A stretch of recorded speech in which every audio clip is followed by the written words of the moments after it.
Hello, everyone.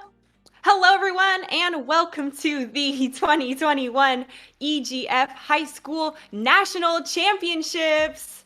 Of course, big thanks to everyone who made this happen, including Tyler, aka Viking, from the EGF team, and of course, our collaborators, ESPN and Disney. I'm going to be your host and caster, Waffles for Sid, along with my co-caster, Vincent, and we are excited to be here as part of the EGF production team to bring you this phenomenal event. Vincent, how you doing over there today, dude? Oh man, I'm feeling good. I am ready to go. We've got Overwatch all day today, and it's going to be an absolute blast. I'm so excited to be here, and I'm excited to be able to bring these amazing games, amazing players, and amazing teams to everyone out there. And honestly, this is going to be a great time. Yeah. All the teams that are here today, they've been working really hard over the past couple of seasons, both spring and fall. And everyone that has made it to this national championships have either done that by winning the championships of the spring and fall season or accumulating enough points during the playoffs to warrant them being here. So I'm excited to see what they're all gonna, bring to the table. To start us off today, we are going to kick off with a matchup of the Richardson High School Purple Eagles, and they're going to go up against the McNair Academic High School Cougar Claws. Our next game after that will consist of Rockford High School's Rockford Rangers going up against the Purple Eagles once again. And then to close out the Overwatch of the day, we will then see the Cougar Claws come back to the arena and take their match against the Rockford Rangers. So Vincent, a lot of stuff going on today, back-to-back games. We're going to get to see these teams and really see some of the real-time development and adaptations they make against each other. Yeah, I mean, that's just it. I mean, we've got a packed day like you just showed us and laid out. And, well, we're almost ready to get started, in fact. Nepal going to be our first map. And, well, the good news is that whenever we get down to it, we don't know what we're going to see the rest of the time because the loser of the prior map gets to pick the next map that we'll be going to in the series. And Nepal, a good place to start, in all fairness. It's one of my favorite maps, to be honest. So all the control maps here in Overwatch are quite a good time. And so that means that we get a great opportunity, I think, on Nepal especially, to kind of get an idea of where these teams stand, what sort of compositions they want to play, how they look to coordinate with each other and interact with their opponents. So there's lots to see in the opening stages, especially because on Nepal, there's so many, depending on the stage, varying different compositions that work better. So to me, it's always a way in which we can see, kind of define what each team is looking to do over the course of the rest of the series. Yeah, and these control maps are going to be a huge tempo setting for the remainder of the maps that these teams will go to face off against each other. Control is a little unique in the sense that, everyone is fighting for the same center point of dominance on that front. But if you lose this first map, it does put you a little bit behind, and you want that advantage, every advantage possible, going into something as important as these national championships. That's right. I mean, every map counts, everything on the line here. And I mean, listen, it is group stage, but that doesn't mean that there's not a lot to play for. Everything is here, and I'm so excited for it because I have heard that we are just about ready to get right down to it as we get straight into Nepal. Going to be starting out on the Shrine of all places. I love to start out over here as we got. Honestly, this is going to be a whole lot of fun. I'm super excited, and ultimately we're starting out with some compositions that look very fun. Ryan Zarya across the board. That means that we're going to definitely be seeing some brawly compositions, and indeed we are. There's no real difference here. The DPS line, Gameism going to be playing on the Hanzo. That's certainly going to be an interesting one, considering that that's going to be some long range damage versus the more short range damage that Stargamer on the Reaper is going to be putting down. Both teams rolling out now, though, so we'll have to see what they do when they actually meet in the middle and collide force to force. Reinhardt's still already early on the point, and there's the fire strike coming through. The early pick comes through from Gameism there, and that is going to put McNair ahead very early in this fight, Vincent, and pretty much just ended it as quickly as it started before the point even unlocked. Yeah, exactly. I mean, getting forward positioning, and I mean, that's what I was talking about in the beginning. Gameism, the long range damage taking great effect there in the opening stages. Stargamer couldn't even get it close enough to use use the Reaper to great effect. So unfortunately, Purple Eagles having to fall back, but good news is that they certainly are going to have an opportunity here to get right back in, swapping up a little bit to a bit more of a high healing composition with this Ana instead of the Zenyatta that got picked early on. So that's an interesting swap, as the Moira almost going to be up to that coalescence. McNair has a very good defensive position on the top, goes for the shatter, and it's absolutely blocked from the bubble coming through from the defensive end. Richardson High School's trying to get aggressive here, but it's not playing out exactly how they wanted. The Dragons from Game tearing through them, Vincent. Indeed, and that's what happens when you get one of those very early ultimates online from the DPS. Gameism able to turn that around and turn it into big value with 2 frags as well. Really nice, by the way, on the block from Reaper Dragon on the Shatter, but it just wasn't quite enough to pull Richardson over the edge. And wholesale swaps coming in as interestingly enough, we're going to see the Reinhardt continue to be played, but it's going to be on Jim as instead of a Reaper Dragon, as Reaper Dragon moves over to the Sigma. So more shielding available now for this Richardson high side. Grab thrown early by McNair to initiate this fight, and after an initiation like that and 2 other ultimates thrown, Vincent, that was a quick shutdown coming through, but a lot of resources. Indeed. I mean, listen, Cougar Claws, they had so much in the banks with regard to ult advantage at that point. It was almost a guaranteed fight victory, but now they only have just one ultimate. That's going to be the nano boost for Owe. So with that said, you're going to have to try and figure out a way to do it with just that. Maybe throw it onto the Reinhardt, but Raven Leader looking maybe, just maybe, for these flank routes with the Deadeye. Coming up on the side, putting that pressure onto the opposing DPS. They go down though. It doesn't play out the way that they were trying to make it happen. Richardson is down by 2 and the OT bar has been triggered, but this is gonna be it. That Shadow's gonna close the doors on that, and it's gonna be McNair taking the first point. Indeed, and a great performance from the Cougar Claws as they look to shut that down. No ticks, no percentage gained whatsoever for the Purple Eagles as they are sent back and packing as we move to stage 2 of Nepal. This time, it's going to be an interesting one, a very different map with regard to how it tends to play out compositionally than that first stage. Though we're not seeing too many adjustments just yet, meaning that it looks as if maybe, just maybe, these two sides wanting to opt into the just straight up brawl duel, which is totally fair enough. I mean, that makes a lot of sense. We are seeing one adjustment though, and that's going to be the Purple Eagles, who elect to pull out a Lucio. This is a much more traditional composition now with the Mei and the Reaper, as well as the Lucio and the Moira. The Lucio on this point of Nepal is going to be looking for a lot of boops to throw people off, but it's actually going to be a charge coming through from Bad Gamer to take off, well, the environmental kills here for this match. Purple Eagles still getting the kills in their favor, and this is playing out considerably different than the opening fight of our last round. Yeah, it's kind of funny, right? I mean, we saw right there that Bad Gamer literally was like, well, I mean, I guess if I'm dead because I'm walled off, why don't I just take one of you with me? And he just takes Jimez with him. That's so funny and unfortunate for Jimez's ult charge. Another early pick coming through, this time though from Raven Leader. Nobody sees Gamism here, just pumping out damage as the Hanzo from the side. He's so lethal. Finally, they turn to look at him, and Jimez takes him out of the equation. Indeed, yeah, the Gamism might have done better just to play a little bit more passively, not get such a forward position, but ultimately falls to that one. It's, this time it's Cougar Claws who are on the back foot, yet to cap the point or even touch it for that matter, as now ult advantage firmly looking to be in their hand. This Earth Shatter in particular going to be a big one.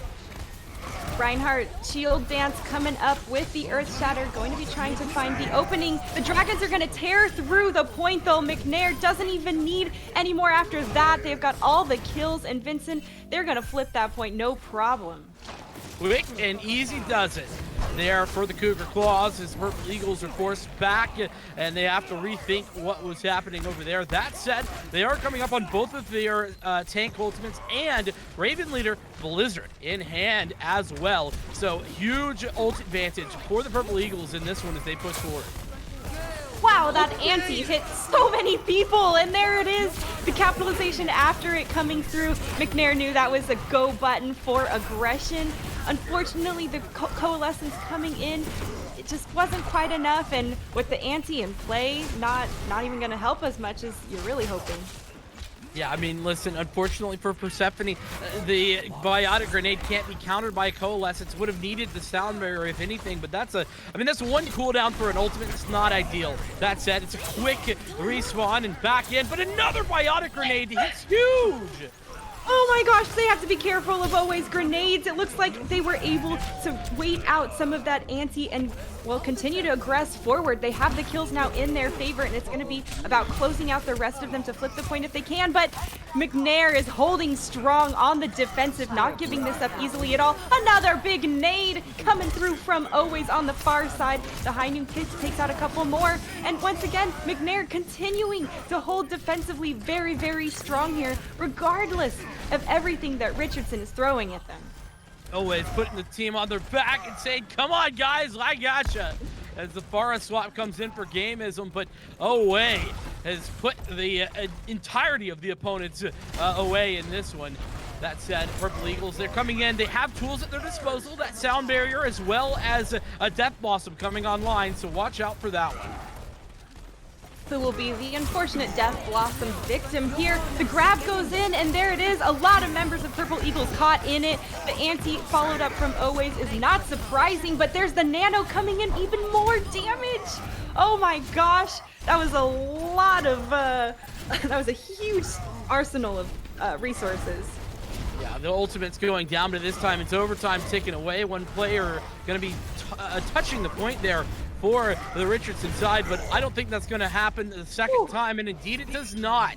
It was off the back of Away and some incredible biotic grenades that put the Cougar Claws into winning ways in the map number 1 here in this best of 5 series. Okay, got a Reinhardt play of the game here. Bad Gamer showing no elements of bad gaming at all here. Nanoed, cleaves through, knows he's got the resources. I'd call that good gaming. I mean, let's just keep it real. That's some good gaming there for Bad Gamer lol. Oh my goodness, that's a great name. I love it. But nonetheless, I mean, just dominating was the performance from Cougar Claws. They clearly know what they want to do with that brawl composition, and they are not taking.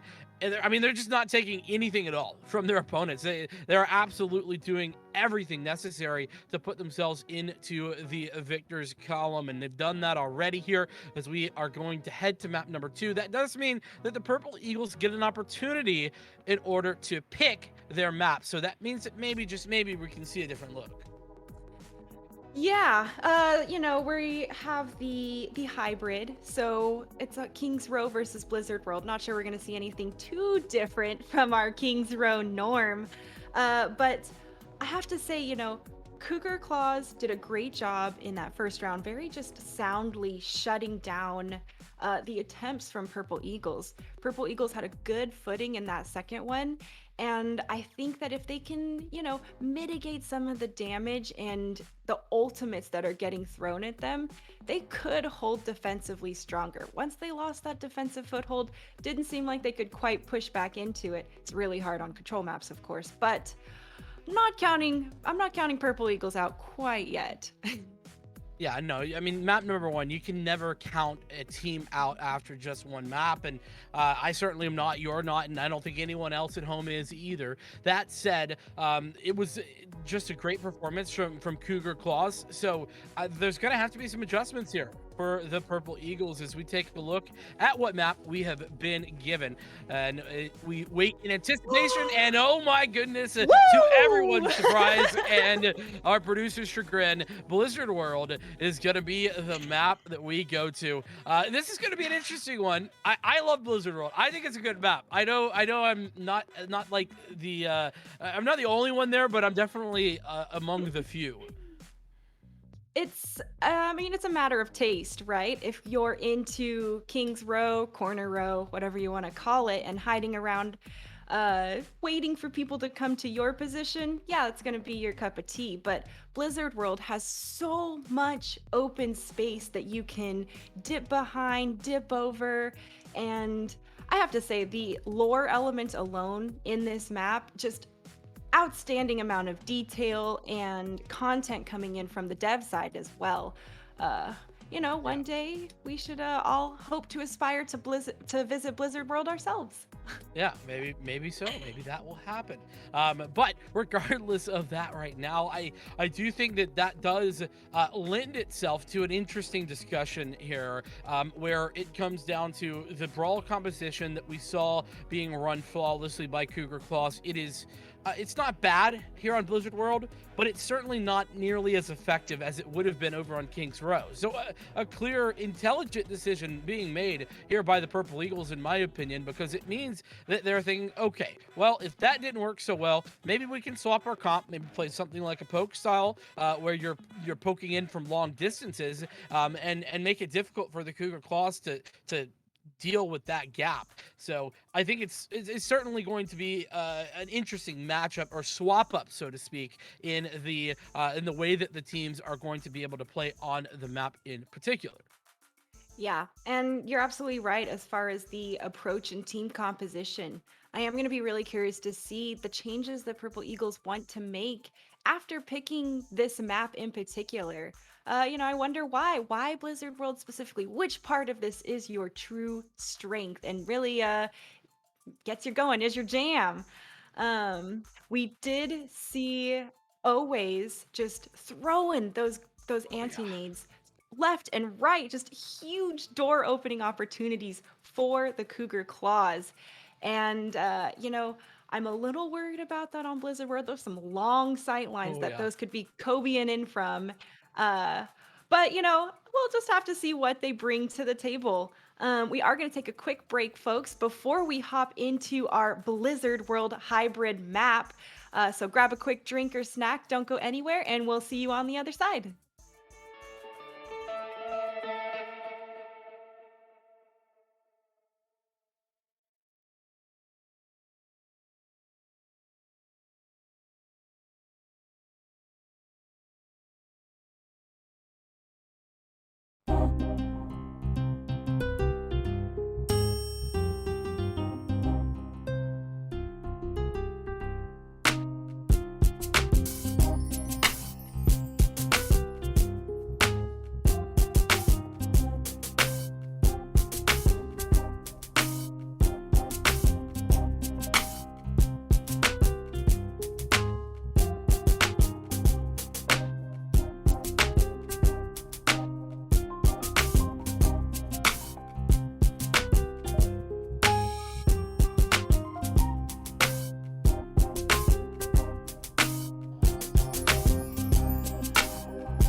Hey, folks, and welcome back to the 2021 Overwatch EGF High School National Championships.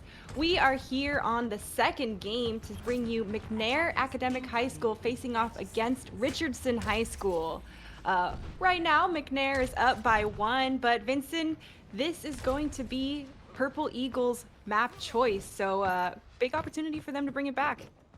That it is, and well, all of the ideas that we were having with regard to the Cougar Claws, at least on the defense, is looking to be much the same. They're just gonna go roll with the exact same composition that they were doing, and hey, if it ain't broke, don't fix it. That's certainly something I can get on board with. That said, it is going to be the Sigma and Reinhardt coming back out here for Richardson, as Dackwall actually goes for a bit of a long-range special. I'm going to have the Widowmaker pulled out here, trying to find some headshots, but it's yet to happen so far.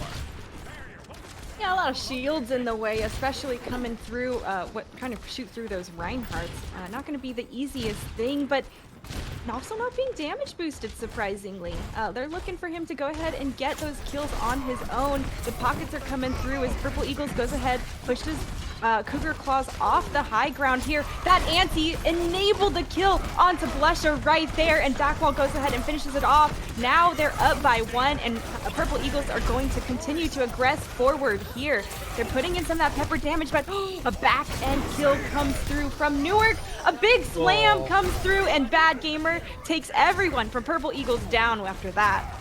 What a huge shatter that was, and just stamping the incredible performance there from the main take. Bad Gamer lol straight into the face of the rest of Richardson High. Is well, I mean, if you just look at the difference in ult charge there with regard to Jimmy's, I mean, that's dominating. As well, Raven Leader approaching a bit of an ultimate here. That nano boost going to be an effective strategy, and maybe you combo up that with the Reinhardt and get this back onto winning straights. But there is an immortality field from Zenallen, so that's going to make things a little bit tough.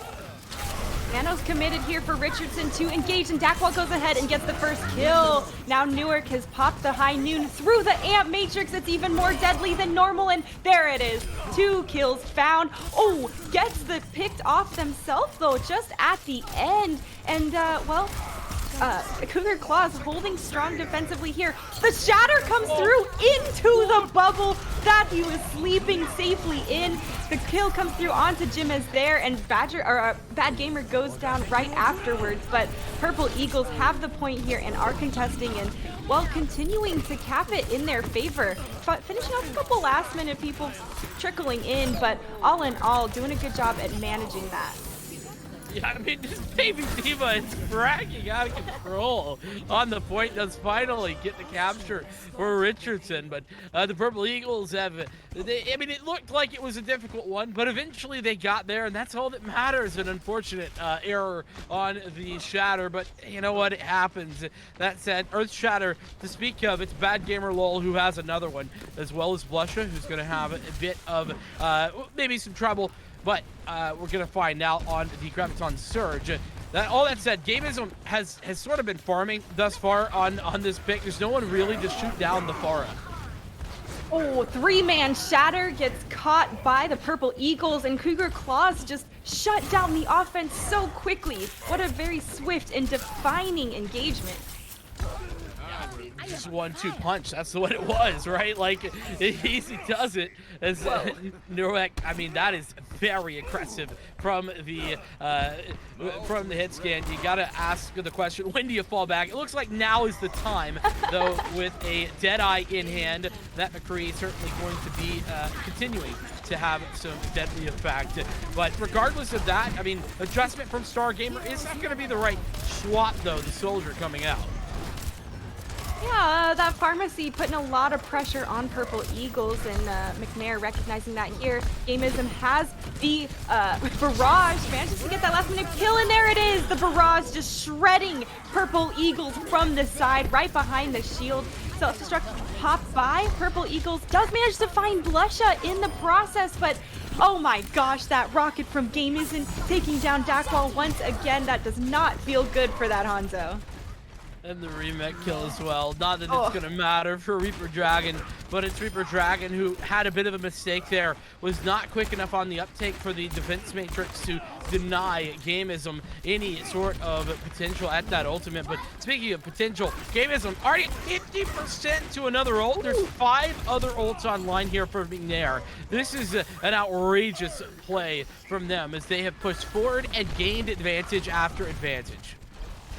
And there's members of Cougar Claws on the high ground behind them as well. Hopefully they see them a bit, and the shatter comes through, finds a couple people, but it's the kills that follow up from Newark afterwards that are going to seal the deal and put the nail in the coffin for the Purple Eagles. Indeed, 1:30 on the clock, and that was well done. And oh, the D-Mac! Oh, that's devastating. Oh, Reaper Dragon, you hate to see that if you are on the Richardson side. And well done to McNair. These Cougar Claws, they didn't even use everything. They only used 2 ultimates, and I guess late on they drew the nano boost in. But look how far back the cart has rolled. It's basically back to where it started. And Purple Eagles are gonna have to do something different to break through this defense. The bombardment coming in from Gamers and on the Pharah is absolutely nasty. And there it is, the barrage coming through from the side does get taken down in the process, but the damage has been done, and Cougar Claws are all in the kill feed. Gamism gets res to top it off. Vincent, this is going to be a tough last push for Purple Eagles.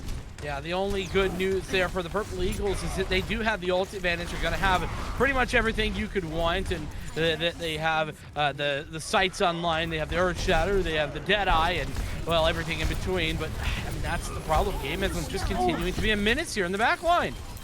Just rocket after rocket hitting target desired, and even the fadeaway throw. Stargamer goes ahead though, pops the visor, and is trying to take down anyone he can with that auto aim. The nano is committed from Cougar Claws onto the Reinhardt, and he gets stunned right there in the middle. Earth Shatter hits the shield directly. It doesn't get the pin either, but it is a slugfest here on the middle of the point. They are doing everything they can to keep this OT bar in play, and Purple Eagles do not want to give up easily. Cougar Claws knows that they need to try to stop the fight here, but that's an anti. Gets a good last swing from Bad Gamer to take down the Mercy. So game-changing right there. Now Cougar Claws continuing to do their best to hold the point here, and from behind the high noon comes through. Purple Eagles didn't know at all that he was going to be there, and as he's trying to retreat back, Newark does get the DMET kill. Another barrage coming through from Gamism, and Purple Eagles are, doing an astounding job here of trickling in and keeping this fight alive, but it is an uphill battle, and Cougar Claws finally taking it away and clearing Purple Eagles off the point. Yeah, I mean, it was off the back of great spawn advantage from Purple Eagles. They could hold for that long, but I mean, unfortunately for them, it just wasn't enough. And ultimately, that cart stops at just 45 meters. That's not a very good push overall from the Purple Eagles, but the good news is they have an opportunity to stop them right here, to put the Cougar Claws to bed here on map number 2 and, well, make their own stand on point A. But it's going to have to be a stand of epic proportions, as, well, we see the roller coaster in the back rolling. Well, it's going to have to be a roll for the Purple Eagles this second half, if that is really what we're going to see, that full hold potential. You know, after seeing the shark there, I thought you were going to make a Jaws. Instead of saying we're going to need a bigger boat, we're going to need a better defense. I could have gone that direction, but I just, I went with the roller coaster. It's okay. I shot my hands up like we were on a roller coaster as soon as I found out we were going to Blizzard World. So I gotta say, huge props to Purple Eagles for actually giving us a great change of pace, hybrid map-wise. Oh, yeah. Big thanks. We'd love to see it. And what else I like to see is this long range hit scan DPS here from Dakwalt. Going to be on the Ash, something we haven't seen much of just yet, but that's okay. Similarly, something we haven't seen much of just yet is Stargamer playing Symmetra. A differentiating factor is going to be one of interest. And, well, speaking of interest, it's Dakwalt who takes the opening pick. Gamism falls, though gets rezzed immediately. Yeah, that Zenalin here on the Mercy in the back is going to be tough to deny when the pick comes from so far, but Gamism gets the first pick now, opening for Cougar Claws after they've been rezzed back into the fight, and now that 2 are down, they continue to aggress forward here. Cougar Claws knows that now, oh man, the main healer gone from Cougar Claws is going to be tough. Purple Eagles getting strong, and now, oh, I'm sorry, I have them backwards. Cougar Claws now holding strong and capping the point. That is just a straightforward scenario there for Cougar Claws as they take the point with dominance. Only one player, the Genji, going to be sitting on that point. Look at this. Great job taking space here from the Cougar Claws. They are denying any potential for a recontest and using that to great effect as finally the capture comes through. Respawns as well as Gamism is straight back into this. Gamism 69% for their ultimate on the barrage, and they're not even gonna need it with an Earth Shatter like that coming through from his teammates. It's a barrage that's just gonna celebrate and be fireworks in the sky, essentially. Yeah, I mean, that barrage is simply celebratory, as you say, and all the players hop onto the cart for this quick ride. I don't think anyone can touch at all. Yeah, and that's not gonna happen. Nobody there for the Purple Eagles as the Cougar Claws take map number 2. Heating up a bit here as Cougar Claws, like you said, taking map number 2. This is a first to 3 series, so Purple Eagles are going to have to make some big changes if they want to stay in this fight. Look at this. This was a nasty shatter. Ooh. Oh, disgusting. Bad Gamer lol. Two maps, 2 play of the games for Bad Gamer lol. Doing a great job. Bad Gamer, far from any of those elements for sure. Just so much value being brought to the table over and over. I will say, I like the change that Dakwall made over to the Ash from Purple Eagles. Took down the Pharah from Gameism's Pharah very quickly out of the fight. Obviously, they recognized the level of threat coming through, but just wasn't able to keep putting that pressure on. But I do think it's the right direction. Yeah, I agree. I like that they were making adjustments. It gives me confidence. And I mean, like I said before, I think the map pick was a good one. It just didn't work out in their favor. So Purple Eagles are trying to make adjustments here. They're doing what they can, but it's currently not enough to overcome what is a dominant Cougar Claws side they're just firing on all cylinders. It's truly an impressive showing from them, making themselves known here in the opening of the group stage. And it's going to have to be a really tough run here for Purple Eagles, because they're going to have to do the reverse sweep if they want to come away victorious in this matchup. Like you said, first to 3, that means that we're at match point here coming into map number 3, and that's in the favor of Cougar Claws, as we have indeed found out what our next map is going to be. And as we take a look, it's Volskaya Industries. We could have been seeing Hanamura as well, but Volskaya, I personally prefer Volskaya. I don't know about you, but I like this one. I am in total agreement there. I like the choke point for Volskaya as far as it's too wide for a shield, and that cart in the middle that splits it really forces people to give space and be aware of rotations on that front. So I like the map of Volskaya personally, and the elements of team comps and rotations it really opens the door for. Yeah, I mean, rotations. That's what I say whenever we're talking about this map, and that's exactly what it is, particularly on point number 1, like you were Oh, alluding yeah. to. It's all about whether or not that you can out-rotate your opponent, and it's almost like a dance of sorts around the point rather than on the point. It's just who's going to dip their toe in first, and who's going to be able to take advantage of any sort of over-aggression on the opponent's side. So, with all of that being said, I do think that we probably are going to see much the same from both of these teams based on what we saw over on Blizzard World, because if Purple Eagles had a different gear with regard to a entirely different competition, I think they would have pulled it out there, to be entirely honest with you.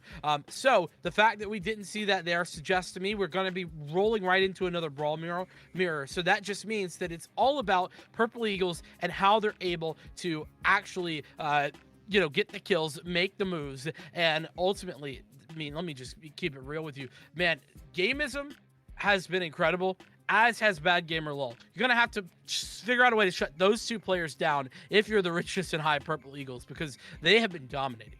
Yeah. Well, Gameism and Zanalin were actually on the All-Stars team for the East Coast team.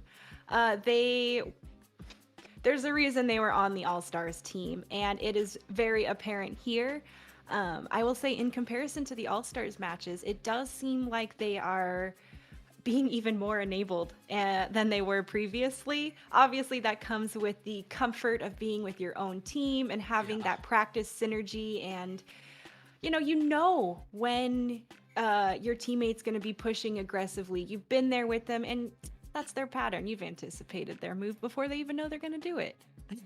Exactly. That's the beauty of teamwork. You love to see it. And listen, that's the beauty of Overwatch, by the way. I mean, if you haven't ever done it, being on a team, it's one of the most fun things that you can do with regard to Overwatch, or any video game for that matter. It's an incredible experience, and I definitely recommend, if you haven't and you're interested, go find one, because it's a blast at whatever level you're at. And like I was talking about, this team, it is going to be all about that coordination here.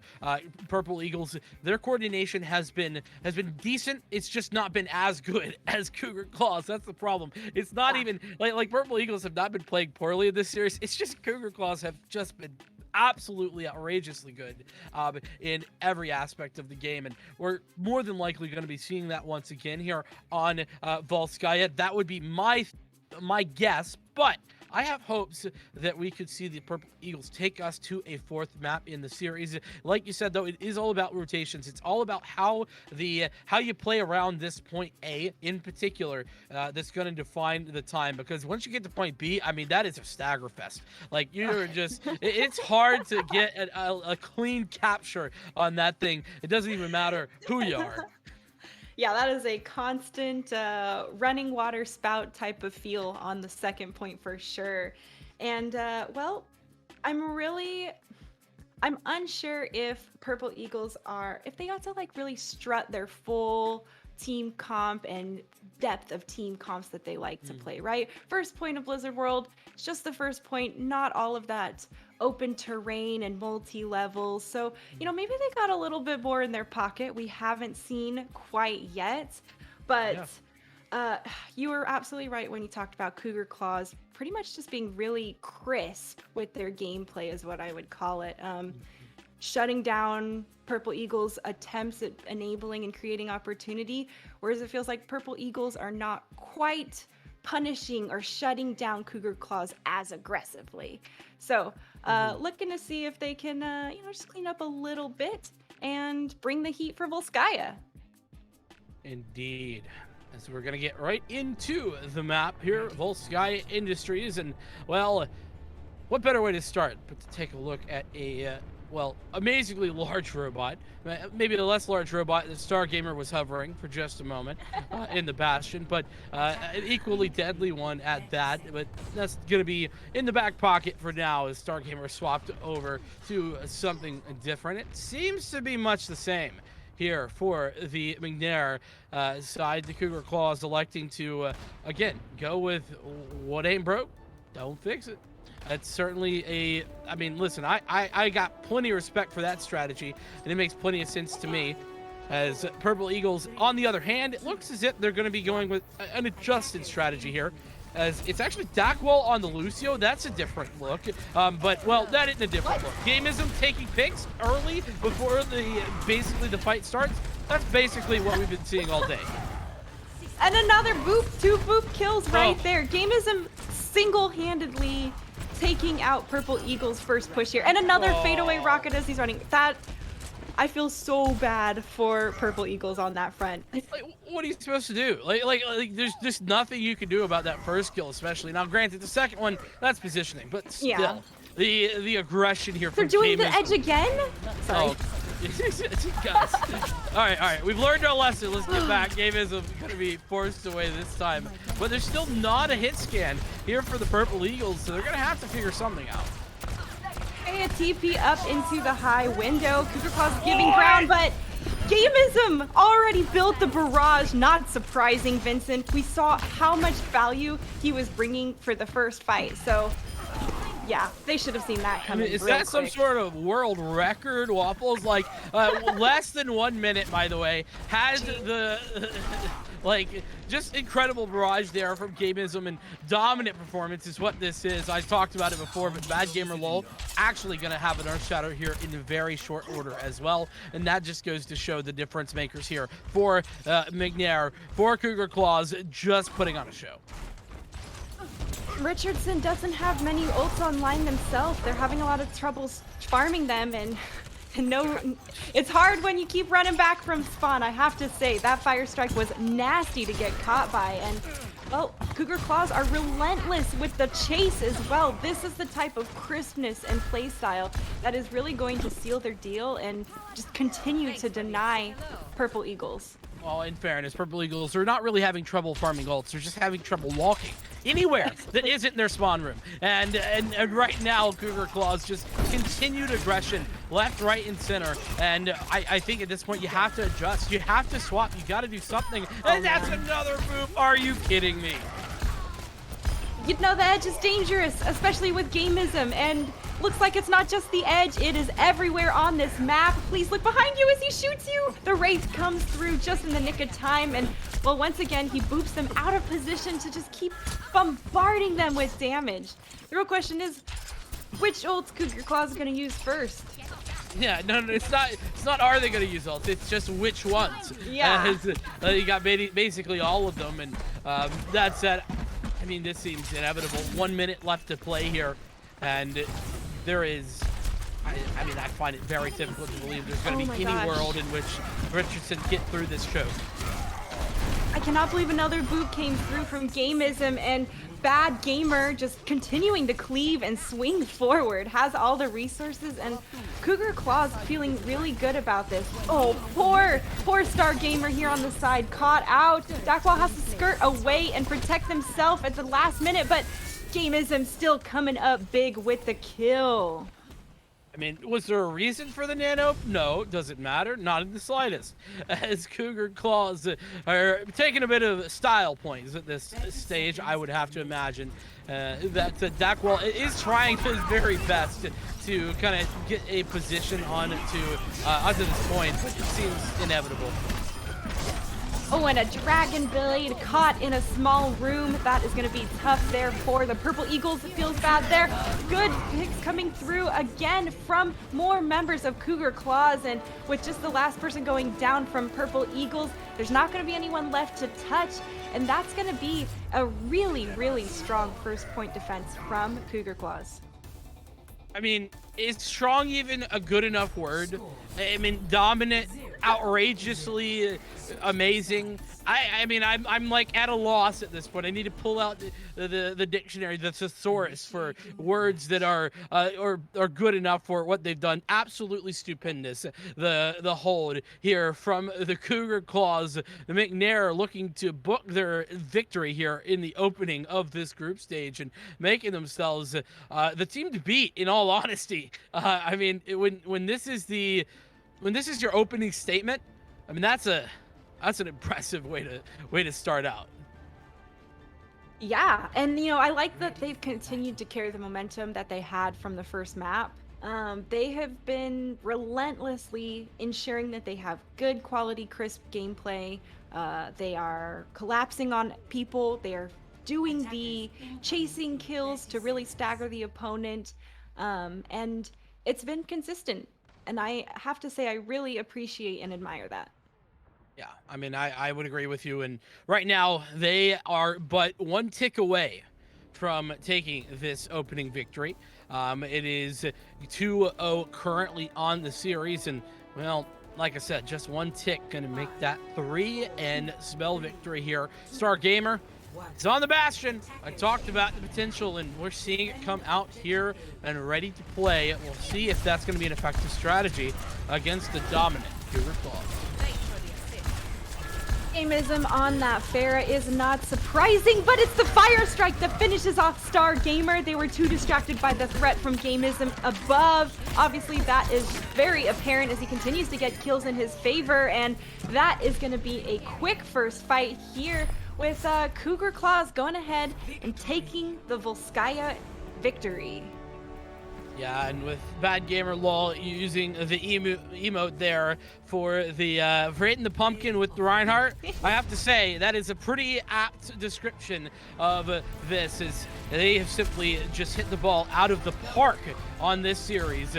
Having McNair Academic High School, Cougar Claws taking victory and making it look quite pedestrian and such, as it's 3-0 the story that is going to lead us forward through the rest of our day. But oh my goodness, talk about setting a bar and a high one at that, Waffles. Holy cow. Yeah, so the plays coming out from Gamism, just so suppressing of the other team, consistently putting in the damage. The pocket is there coming through to, you know, increase that threat level and also keep that chip damage off his shoulder. But I mean, it's a beautiful Pharah play when you see them boop someone into the projectile rocket that they already know exactly how far they're being booped over to.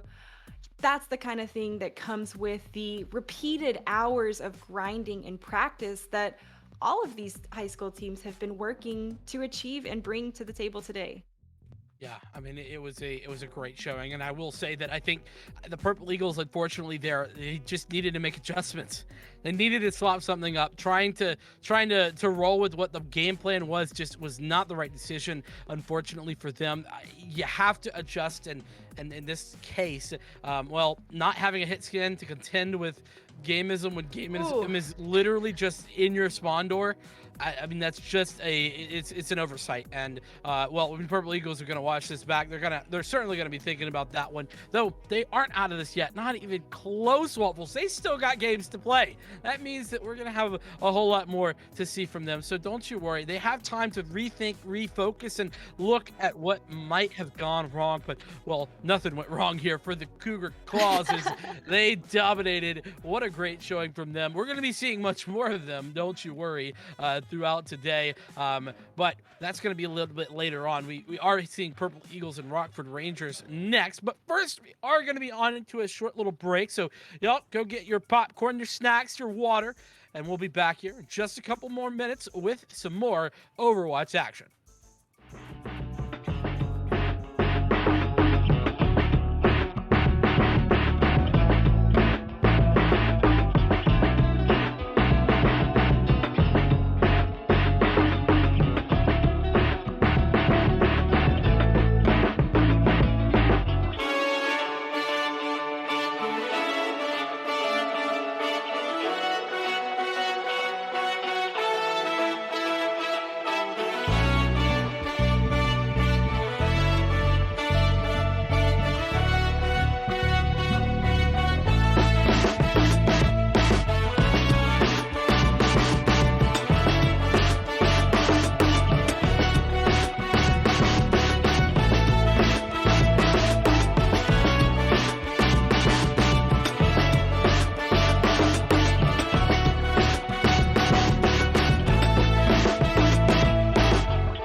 Hey, folks, and welcome back to the 2021 Overwatch EGF High School National Championships. With us here, we have Bad Gamer Lowell from the McNair Cougar Claws team. Bad Gamer, you just had an exceptional performance here on this first set of games. How are you feeling after coming off of a win like that? I'm feeling pretty excited to play more games, My team's awesome. We played super well. We had a lot of fun. The other team fought hard, and we simply just came out on top, and I'm excited for more. Nice. So tell me, you're on this high school team here with these other players. What is it like actually being on a team with other people, and what are you wanting to do with it? It's honestly one of the most fun experiences I've ever had playing this game.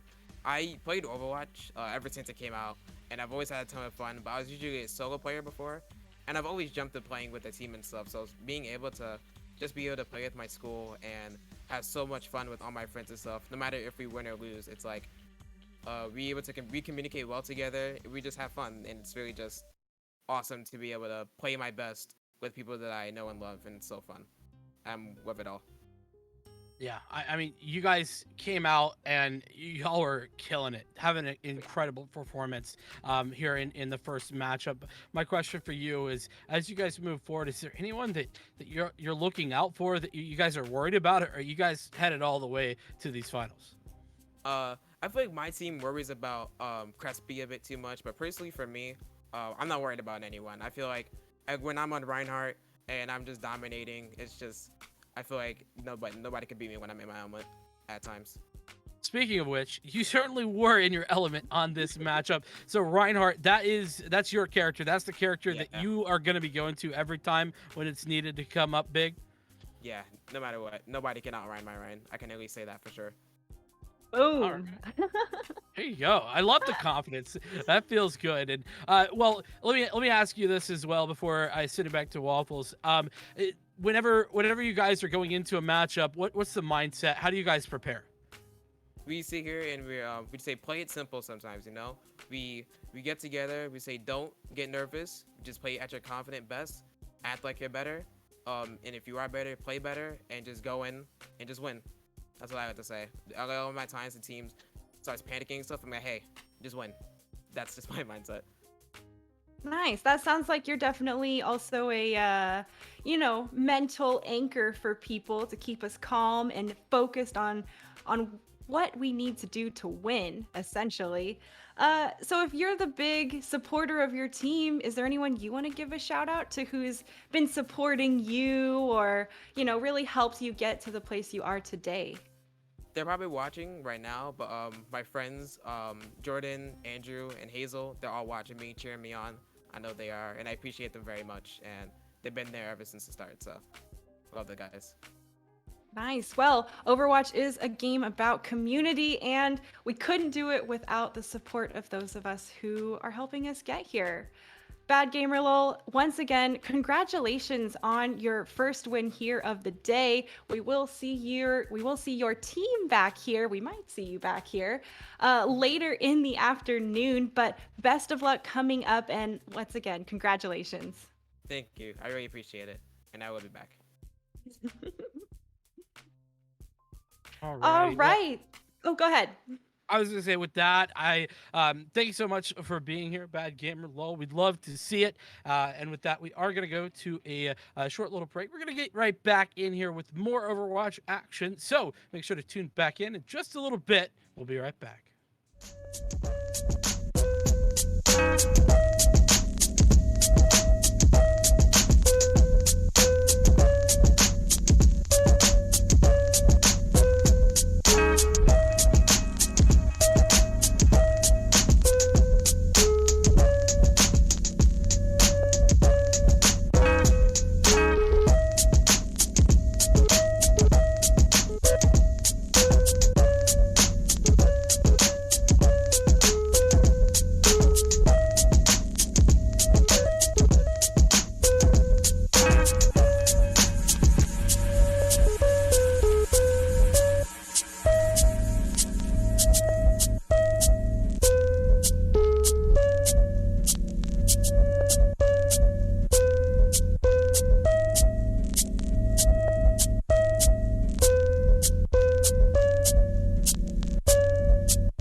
Welcome back to the 2021 Overwatch EGF High School National Championships.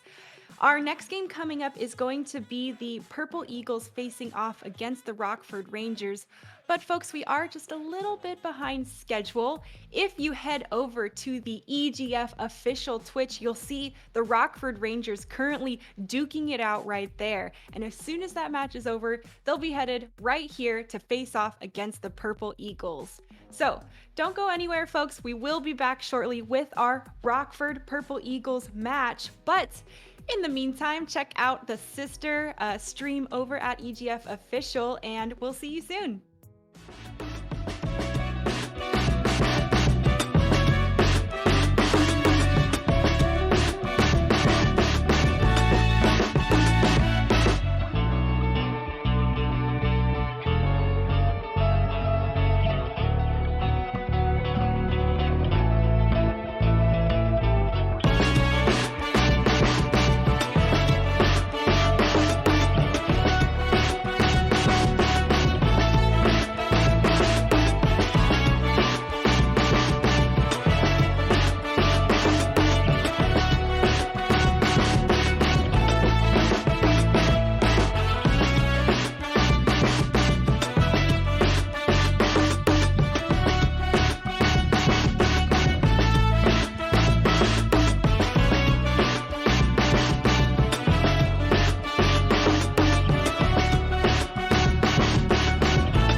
Hi, folks, and welcome back to the 2021 Overwatch EGF High School National Championships.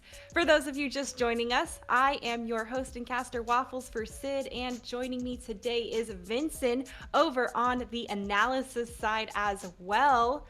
Now we're bringing you our second match of the day, which is actually going to be the Purple Eagles, who we saw previously, go up against the Rockford Rangers, which if any of you were watching on our mainstream, you'll have seen them play just previously before this. Vincent, gonna be a pretty interesting match coming up between the two teams. What are you looking forward to? Yeah, I mean, listen. I'm just looking forward to see if Purple Eagles can put on anything better than they had against their prior opponent. That's really what I'm looking for. We don't necessarily know what to expect in comparison from Rockford Rangers, but what we do know is that in the last couple of times that these two teams have met, it's been Rockford Rangers in 3-0 fashion, and so that means that it's a bit dicey. It's going to be difficult for the Purple Eagles, but I believe they can do it. I think that they could definitely, at the very least, bring us to a map 4.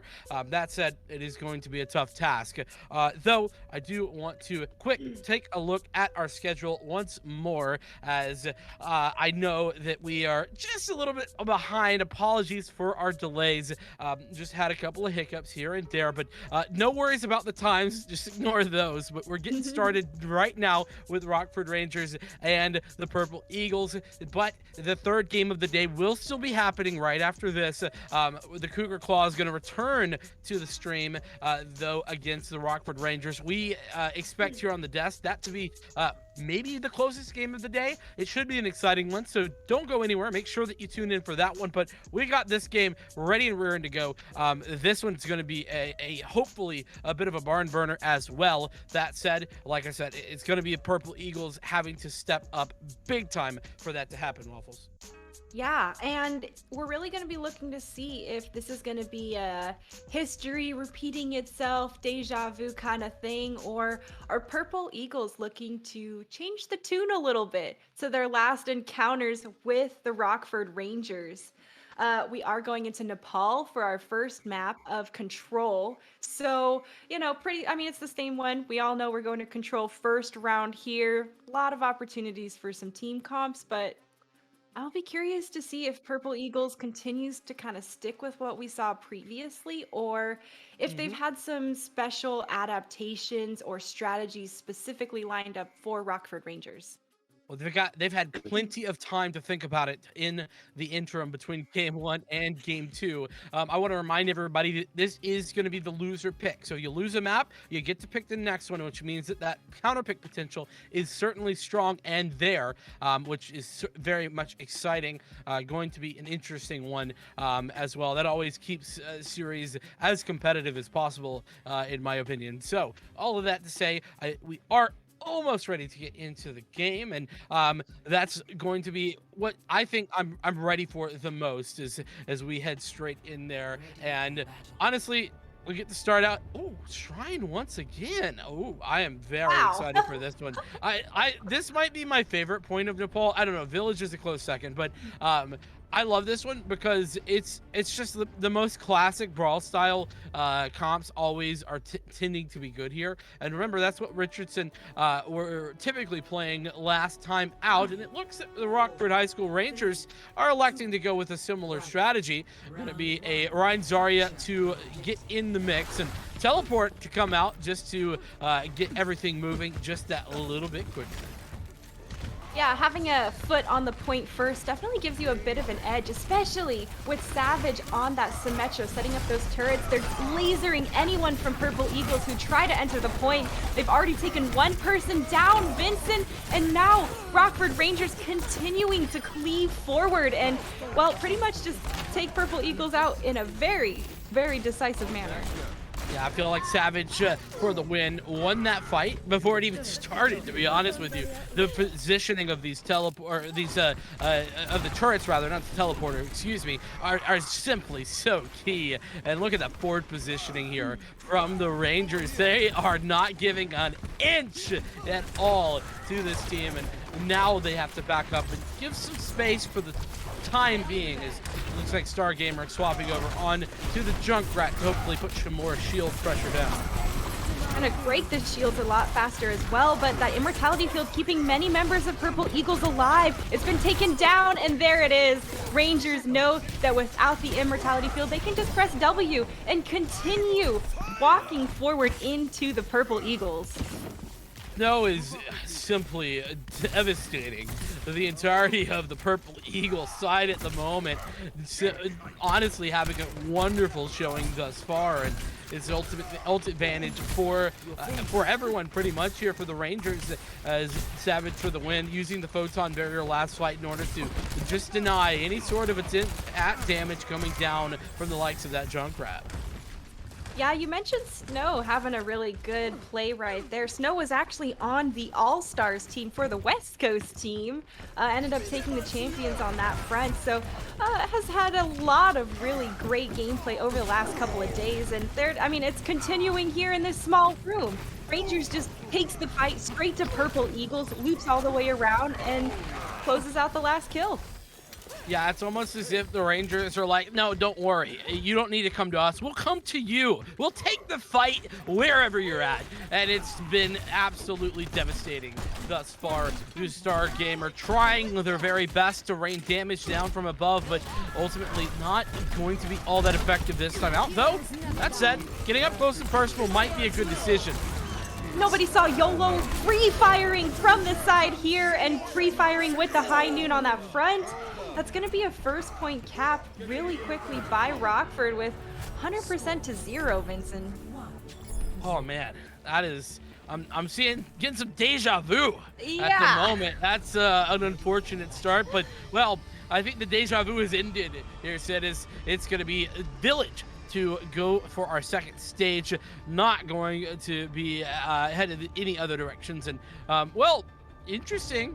I see Snow on a Wrecking Ball. I think this is an interesting pick. I don't know if they'll stick with this, of course. It could be all a bait, but still, possibilities are abounding. All right, yeah, back on that Ryan Zarya with the sim as well. That means Rangers are going to get to this point way faster than Purple Eagles. Both with the Symmetra TP moving them forward and Rebel with the speed boost following up. They're going to be getting, look at that. Purple Eagles just now pushing through the choke here. They are going to go straight over to the point and get themselves set up. They are ready and they want to kind of engage a bit more. The Fire Strike comes through and it's Blue taken down first.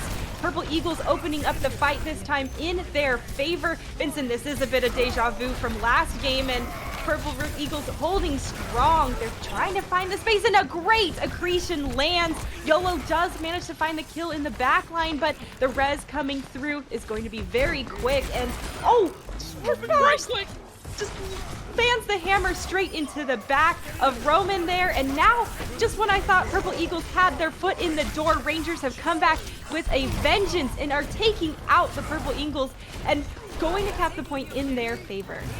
Well, Sid, I mean, yeah, they did have their foot in the door, but the problem was that the Rockford Rangers simply kicked the door down.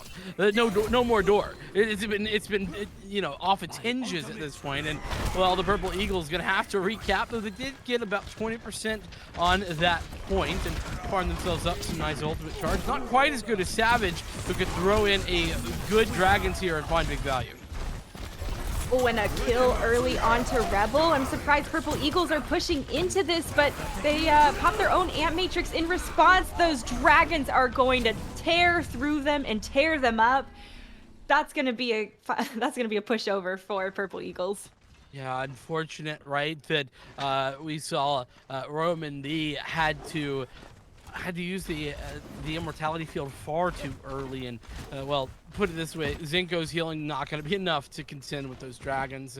As Yabo going to have a Graviton Surge online. YOLO could potentially use that as a combination to pull it off, but it's this pathing once again for Richardson. Put him back on the point. They're going to slug it out directly on the point with the Rangers Immortality Field committed early, and that's the key for Rockford to go ahead, group them up, and shoot them down. There's the combo you just called out, Vincent. Well, you love to see that. The classic high noon into the Graviton Surge. You don't always see it get 4 kills, but it certainly is an effective one. As now Richardson, everything really in their own hands at this point. Now a good trade onto that. The spawn advantage should be good for Richardson, meaning that this ult advantage that they have can absolutely be an effective one. Richardson once again moving on to the point, now engaging with a flux of their own. Blue manages to take down Raven there, and Rangers just coming up all in the kill feed. And that is going to be a map completion for Rockford and a win here on Nepal. Indeed, what a key sound bear here as well, coming in there from Rebel, the Lucio player, putting in work. We haven't spoken their name all that often, but it's not because of a bad play. It's simply because there's not been a lot of need for support ultimates or supports to do anything when it comes down to the Rockford side. Well done. Well, pardon me, good placement on that on the Dragon Strike there. It was perfect, and I was seeing it. I was like, go, do it, you got it, and then it happened. Yeah, well, when I saw them all lined up in that alleyway too, I was like, all right, he's just gonna wait till they walk fully into that little room a little bit more. Knew that they were gonna have to switch back a bit to get out of it and escape the Dragons. And when you switch back in the middle of the 2 Dragons, it's obviously death coming through. You talked about Rebel a bit, which Rebel was actually also on the All-Stars team. Not for the West Coast team like Snow, but with his other teammates YOLO and Savage on the Central Region team. They did do really, really well, but Rebel is the captain here of Rockford Rangers, so probably the person keeping a cool mind and the team down to earth as well. As a support player, you got a better view of the game on that front, so makes sense to me a bit. Oh yeah, I think it makes sense to me too. And well, as a Lucio player, oftentimes is a shot caller as well, and even all the way up to professional settings. So it makes total sense to me for the Lucio player to be that leader figure, the kind of the backbone of the team, defining the entry and the exit with the speed boost and whatnot. It's a perfect situation to be in as a leader. But like you were talking about, wonderful play. I mean, a reason clearly that there's so many all-star performers on this Rockford Rangers side. Man, did they look very coordinated as we have apparently found out the map that we are going to be headed to. So let's take a look at that as we are going to hybrid next, if I'm not mistaken. And well, we had before a Blizzard World. Now it's the streets of London. Kings Row is our destination of choice, Sid. And a destination of choice by Purple Eagles again, which, last time they were in this position against the Cougar Claws, they chose to go the route of Blizzard World for their hybrid choice. I'm wondering what the difference in mindset and in tactics from the Purple Cougars are gonna bring here on Kings Row instead of Blizzard World. Obviously, Kings Row is everyone's favorite, so I'm expecting to see a lot of Ryan Zarya again, but I don't know. It's sort of the home of Ryan Zarya, isn't it? I mean, realistically, even when it's not the meta, you still play Ryan Zarya over on Kings Row, and for good reason. It's a great map, and a map that is certainly effective with that composition. And well, I'll be honest, Rockford Rangers, they seem to be very strong on that composition. Once again, I think that it is really going to be on the Purple Eagles whether or not they can attend the aggression, the coordination, and the, well, just honestly very well put together ult coordination of these Rockford Rangers on a map like Kings Row, because you don't have all that sort of space to disengage on Kings Row. It's very narrow. Not a whole lot of opportunities to move away, and yeah, it's going to be a difficult one, I think. But fair enough. Purple Eagles wanted to maybe make adjustments and deciding that Blizzard World wasn't the right shot. Yeah. If it's not working or doesn't feel like that's going to be your cup of tea for the day, definitely move maps. I'm really glad to see that, Purple Eagles. It's a little bit of deja vu from the first map. I would really like to see them have a much stronger initial defense. It feels like the first push they encounter is always more aggressive than they're ready for, and then they seem to stabilize a little bit after that. Yeah, I have to agree with you. I think that's a solid analysis on that front, and well, an interesting situation to say the least here for the Purple Eagles. Stargamer, it's going to be that Bastion composition that we have we've seen many times before in our ranked games, have we not, said? I mean, this is we've been here. This is a classic. And actually, speaking of this is also a classic that we've seen not only in our ranked games but elsewhere. It's YOLO going for a YOLO pick out here in front. Probably going to be swapping the Widowmaker shortly thereafter, I would imagine. Oh, there it is. The Storm Arrow takes down Star. He manages to actually just clip him with his last one and goes down himself. But, the damage looks like it's been done to Purple Eagles. They've been pushed off balance, and Rockford Rangers just continuing to press W, keeping him off balance. And the pin at the end. He doesn't even close her out with a pin kill, just takes her for the ride, and then swings away like a piñata. Yeah, poor Senko playing the part of that piñata in that one is Rockford Rangers take control, keep control, and well, they have just simply dominated. And I said YOLO might be swapping. That is apparently not going to be the case. It's taken the head off of Stargamer, giving free haircuts out, and well, it's been effective. Looking for more, but not quite yet. Going to be able to respond. Oh, well, Creation landed a hit there, but honestly, poor Reaper is getting bombarded by Rockford here, just relentlessly pushing forward into their front line. And look at all this space they've taken, Vincent. Jeez. I mean, yeah, this space is outrageous. Like, they've just gotten away with murder, and honestly, I don't know that Purple Eagles have any way of contending with it other than trying to regroup very, very far away. But unfortunately, look at this Grab Dragon combo available. Yabo, Savage for the win. I mean, that is a devastating combo of ultimates available. And it's one that you almost cannot win against unless Rockford really throws it here. There it is, though. It's not going to be the case. Rockford has practiced this, and Vincent, that just looked way too easy for them. Simple. Geometry, as they say. But no, Rockford just simply doing what they need to do, and honestly, they look so clean on this stuff. It's a pleasure to watch how coordinated this team looks at the moment. And whilst they don't have that, basically free W button anymore, they still have some tools at their disposal in the Earth Shatter and the Amp Matrix. Raven leader on this Junkrat putting a lot of pressure on the front line, but a couple of the members of Purple Eagles are already going down. Thunder is committed by Roman and trying to keep the rest of the team alive. The Flux comes through, finding a couple people, but the Purple Eagles have been shattered. They've got sat on the ground, and now a pin is trying to come through. The back line is getting heckled here by the remainder of Rockford, but Raven holding strong on this Junkrat, doing a bit of damage and at least alleviating a bit of pressure. Yeah, but that pressure, it's coming up. It's mounting stronger, Sid, and I don't know if there's enough of a pressure valve on the Purple Eagles to stop it.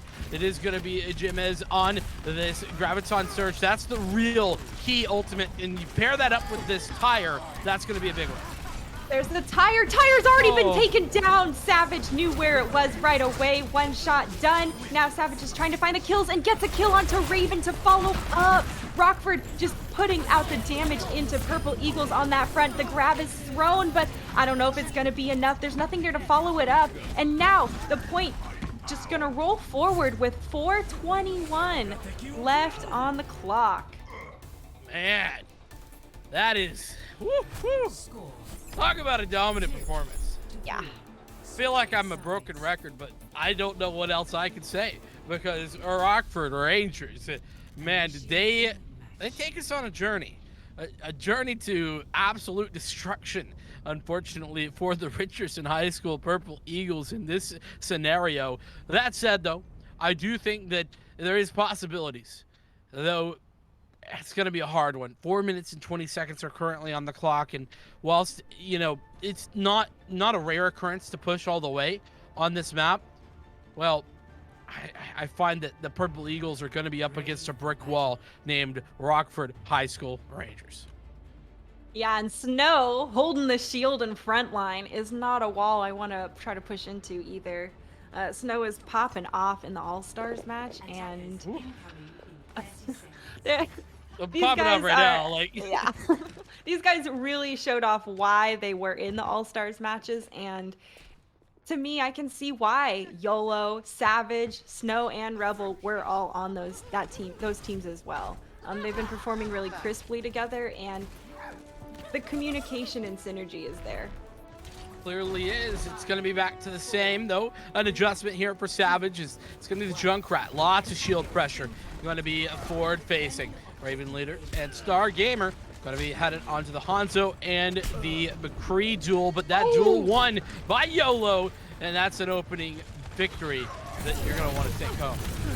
Snow is taken down early, though, from Rockford Rangers. That's a big shield out of the way, and Purple Eagles could just aggress forward into that. It's not going to be quite that easy. YOLO, look at that. Just free firing down the line, taking so much damage into the other team. If they don't put any pressure on him, it's going to be tough for them to push in, regardless if there's a tank down or not. You said it was supposed to be easy to walk in. I mean, YOLO is making it look very difficult.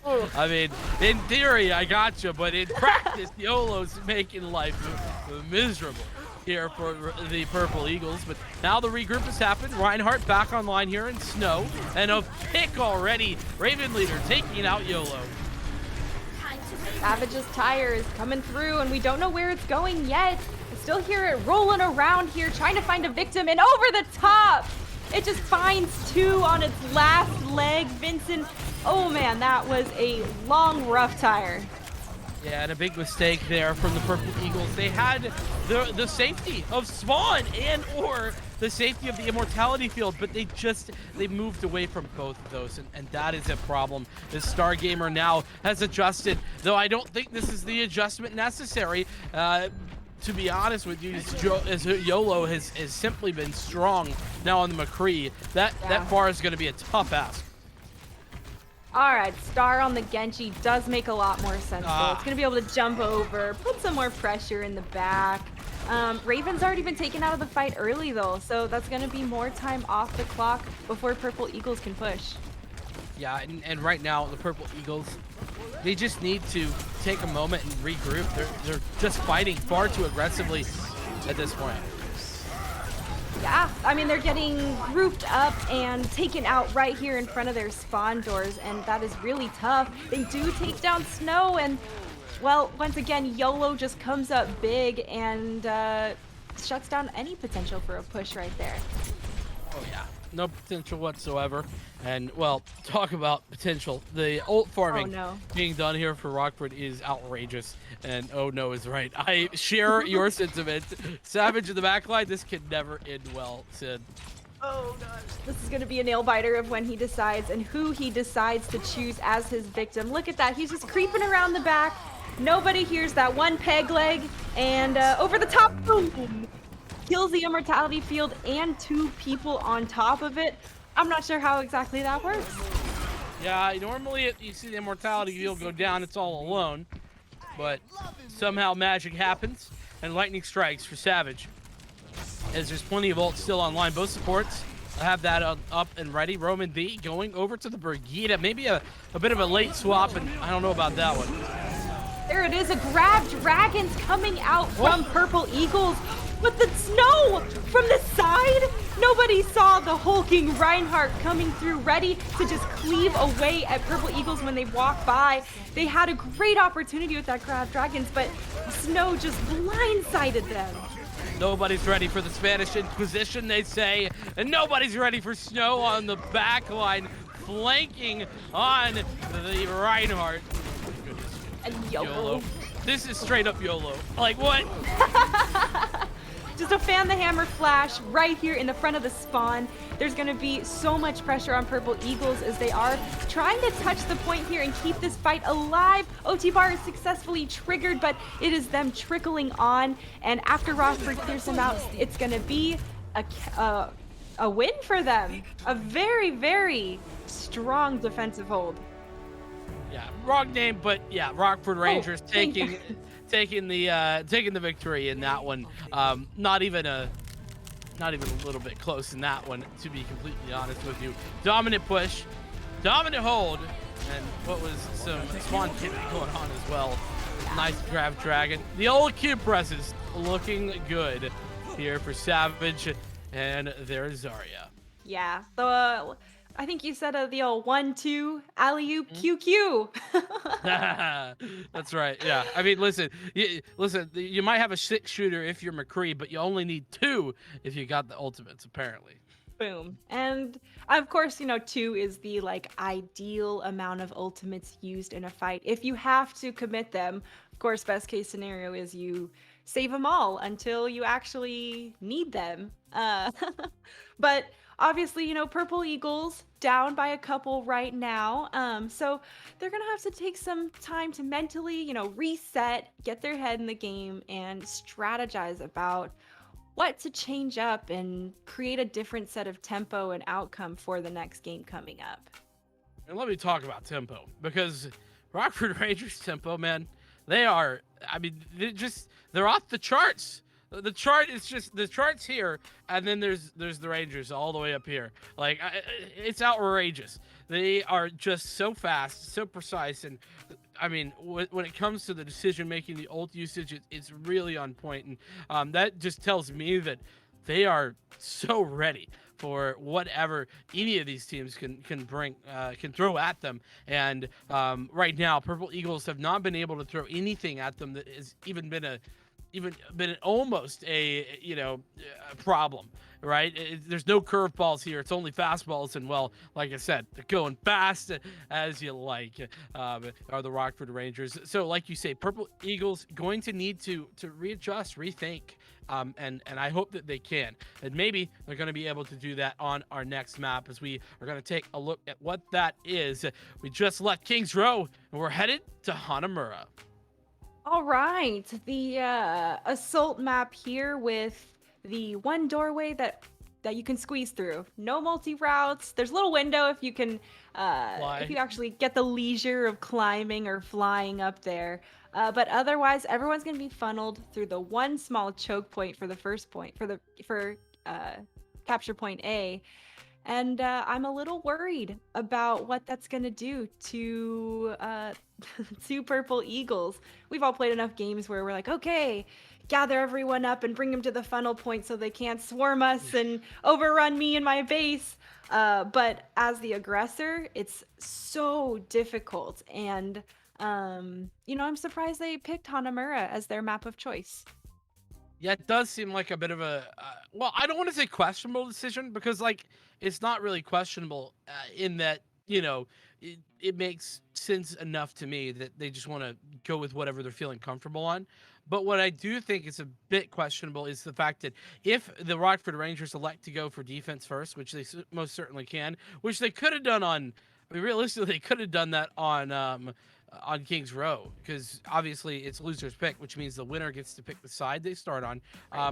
And so that's what's worrying.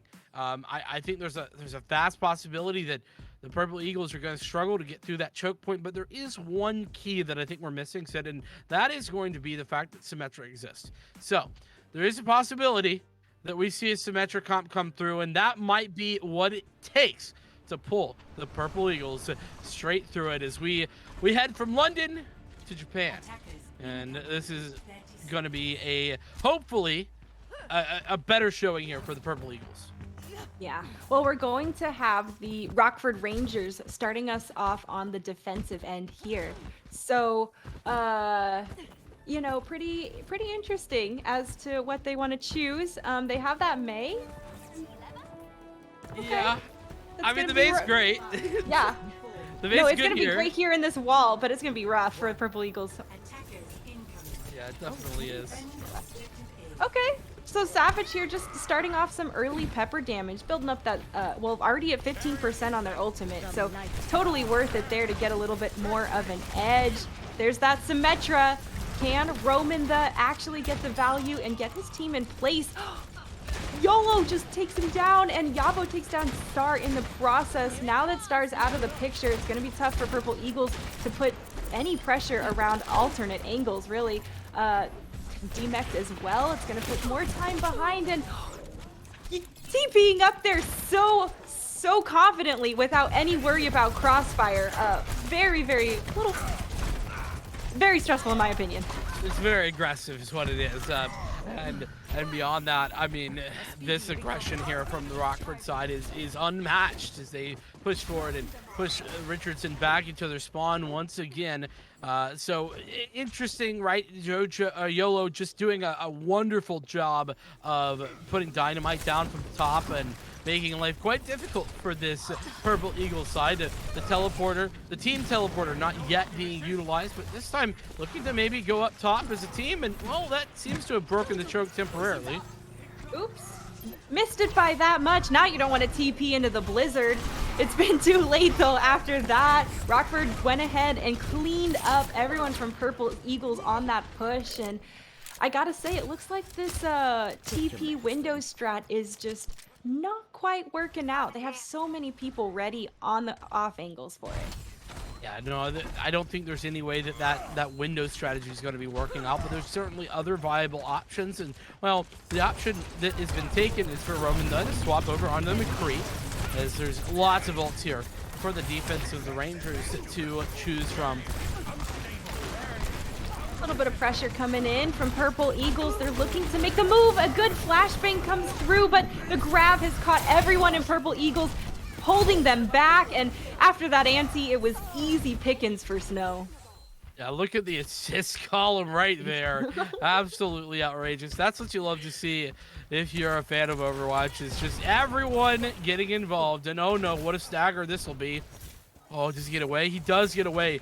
Thankfully, the little regenerative burst there is able to save Raven Leader, but that is dicey to say the least.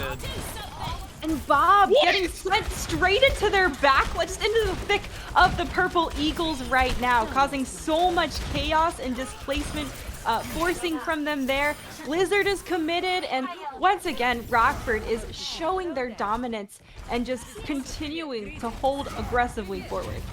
You might have heard me scream at the beginning of that fight. The reason that I did is because YOLO threw the bomb into the accretion and it tanked the accretion for him. He would have been stunned, but the bomb tanked it. It was so funny.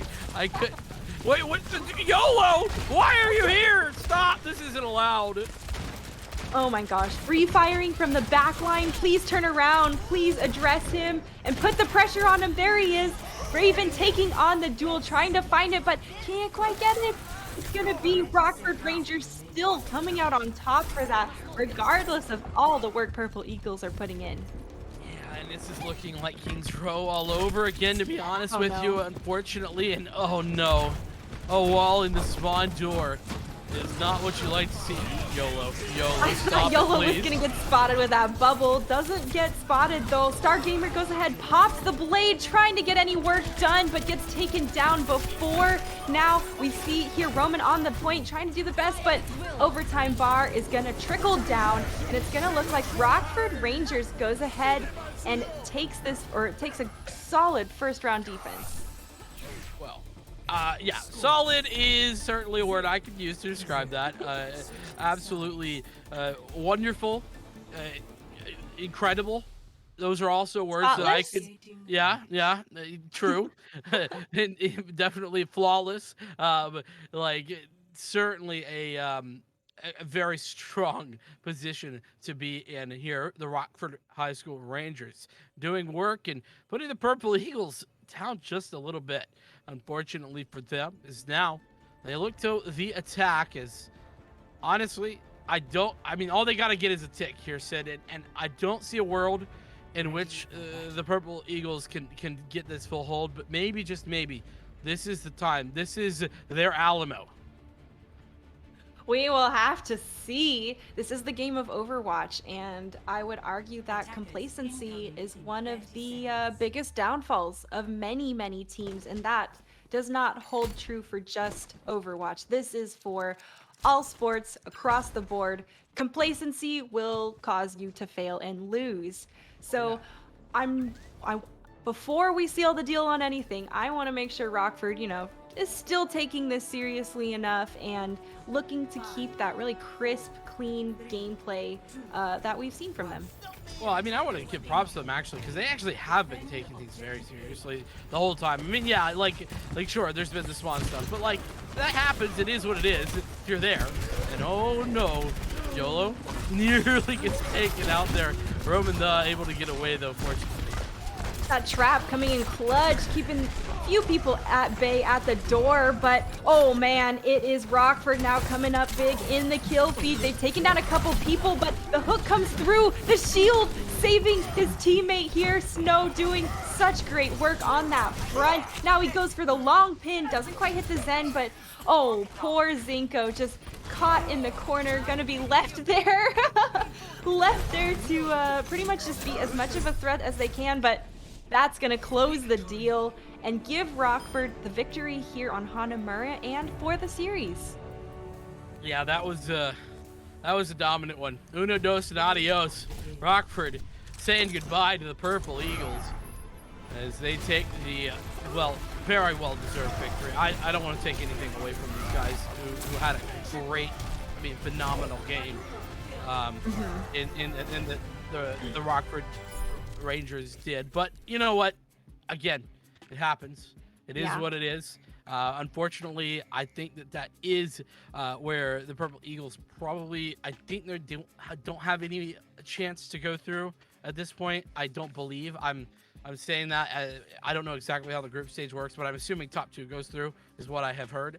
And so that more than likely going to be making that not so possible in this case. But even if it's round robin, I think they have one more game to play. That said, commiserations to the Purple Eagles and congratulations to the Rockford Rangers, who have they've taken some names. They made a statement here, Sid. And it was a pretty serious statement. Well, I'm curious to see if that statement is going to hold as true and strong in their next match against the McNair Cougar Claws. We saw some pretty strong performance from them earlier today, and like you mentioned, there is only a few of this group that get to go. These teams actually fall under the Group 1 of round robin, so for them, they have top 3 go to finals.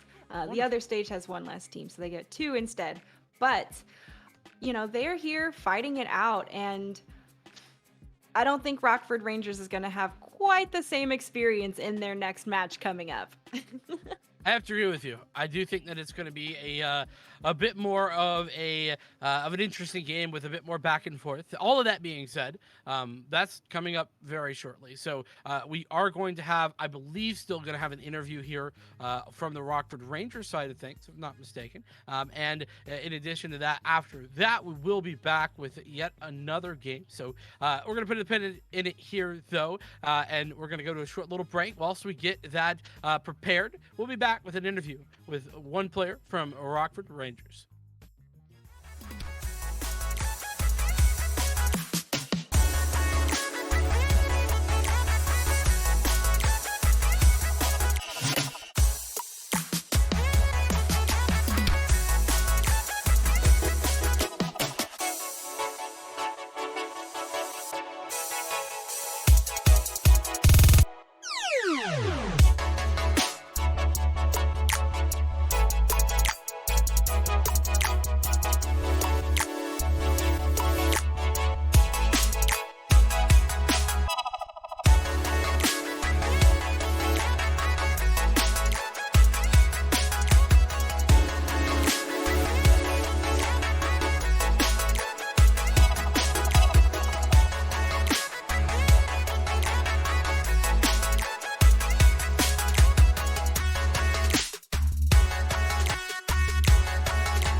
folks, and welcome back to the 2021 Overwatch EGF High School National Championships.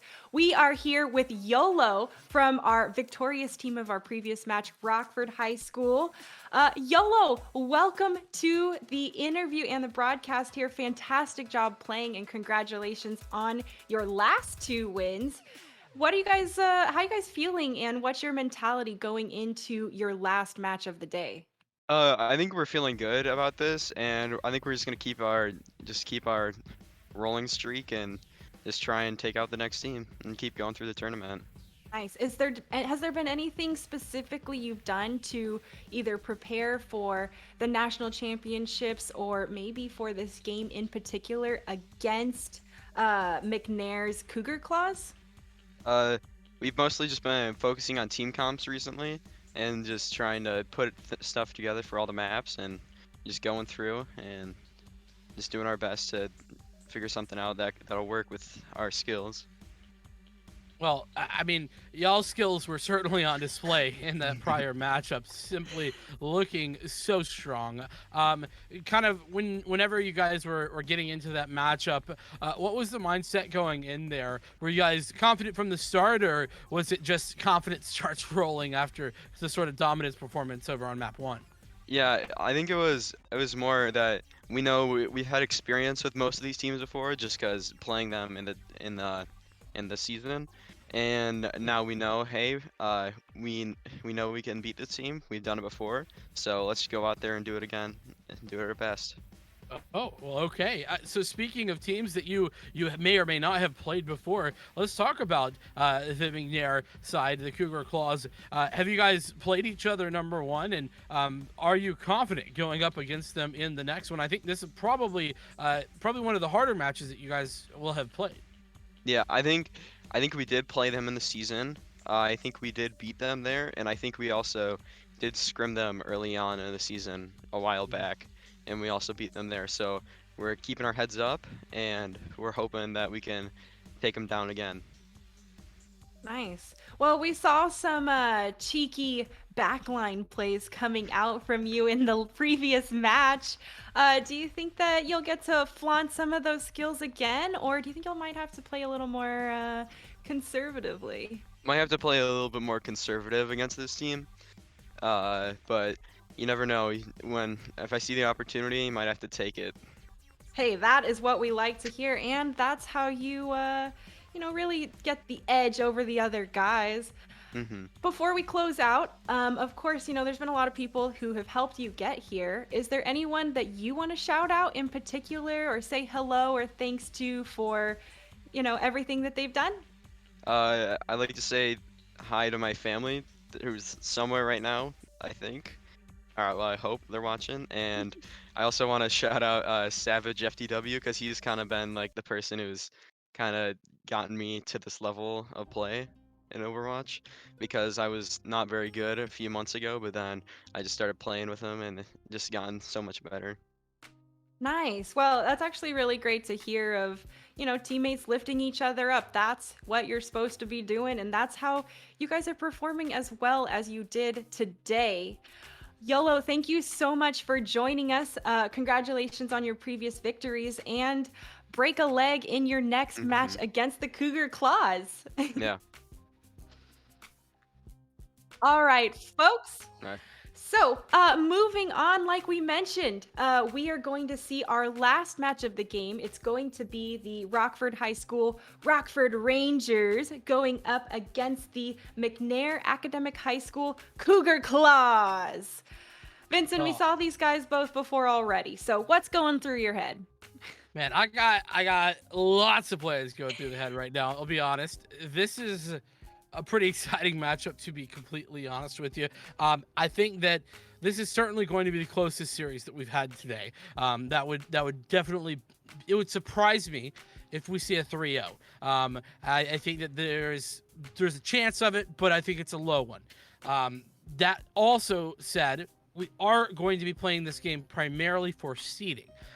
So the 2 teams here, Rockford Rangers and Cougar Claws, both have already guaranteed their spot out of the group because of the fact that both of the bottom two teams are winless. So that means that this is all about where you get to start. And actually, just for the record, though, that seeding does matter because you get Oh, an yeah. easier draw in the quarterfinal matchup, I believe it is, if you have the higher seeding. So the higher seed gets to play at the lowest seed, right? So that means that it is going to be a significant thing to find. You definitely want to pick up the victory here if you're either of these sides. And for me, I think that my gut says that the Rockford Rangers have the edge. That's what my gut's telling me. But I honestly, that's a complicated guess if you want to keep it real. And I will say, I don't think we've had a great base point to kind of determine what some of the levels these teams are at, right? Obviously, our game's a little bit earlier today, not as challenging for the Cougars or the Rangers, but I'm not sure who's really going to have the edge, I have to say. I think that both teams came out with a lot of aggression. We saw how swiftly they took Sanctum on Nepal every time. Both of them. It felt like deja vu. Yeah. So what's going to happen when those two tidal waves just collide? Yeah, that is the question. And I mean, on Nepal, I think we're going to set a trend, right? Both of these teams seemingly love to play the brawl composition that we're getting, consistently seeing across the board from them on all the maps that we saw played. And that means that we're more than likely going to see a brawl clash together, which means that, I mean, it's really going to come down to some key compositional differences. We saw more of that double main support or double off support, really, but coming through. That was from the Cougar Claws. They played I think it was a Batiste and an Ana coming out straight up, but it was the Symmetra and the Lucio that allowed for Rockford Rangers to take point control very, very quickly over on the Shrine, and that means that if we see that happen once again, and we don't see a similar look from Cougar Claws, that definitely could set the tone and could continue to set the tone over the course of Nepal and thus the series. And that's kind of part of the reason that my gut's telling me Rockford Rangers. But the thing about it is, I mean, Gameism, what an incredible player, had an insane performance there in our opening matchup. And Bad Gamer Lol, who we got to talk to as well there at the end, really did well in addition to that. So, it's so hard for me to say because who's going to take the tank duel here? I feel like we got two incredible tanks on the field, and it's really hard for me to say who's the better main tank of the two. I'm not sure what they're going to do. Bad Gamer did say that he'd be coming back to chat with us, so we'll have to see if his prophecy is fulfilled or not. There was so much support coming through as well, especially for the Cougar Claws lineup. We saw Owe with those grenades and, of course, the anti-effect that happens, just opening the doors wide open for Cougar Claws to just say, oh, look, no one's going to heal, and let's just mow them down. All done. Exactly. I mean, it was dominant, and, well, we'll have to see how things go. This time, it's not the Shrine that we start out on. It's going to be Village to start us out here. We've got Rockford Rangers, Cougar Claws, and, well, like I was saying before, two key differences here in the composition. It's the support line and the DPS line. Brian Zarya across the board, but it's going to be the Lucio and Symmetra, allowing for Rockford Rangers to get some additional purchase on the point early on. That might be the difference maker. They come out of the gates. We're going to see who here actually creates an advantage for themselves. Rockford funneling out to meet Cougar Claws in the middle. Reinhardt gets aggressive, and it's going to be Snow that goes down, but Plusha goes down in response from the other team. Now Bad Gamer also follows suit, and Rockford has the traction to go ahead and push forward and cap the point in their favor. Yeah, and it was that early aggression that I was talking about. It allowed for the shield battle to go the way of Rockford Rangers because Bad Gamer Lol just a little bit too far up ahead of his team, and it made all of the difference. As it looks like the pathing is going to be going lower this time out. Rockford Rangers regrouping and looking to retake this point. Gamism here, putting in that pepper damage from the side. 2 kills coming through for Cougar Claws. Another one to follow suit. That is going to be devastating for Rockford. And just as quickly as it was capped by Rockford, Cougars have come back and flipped it in their favor. Yeah, 25% really all that can be gained.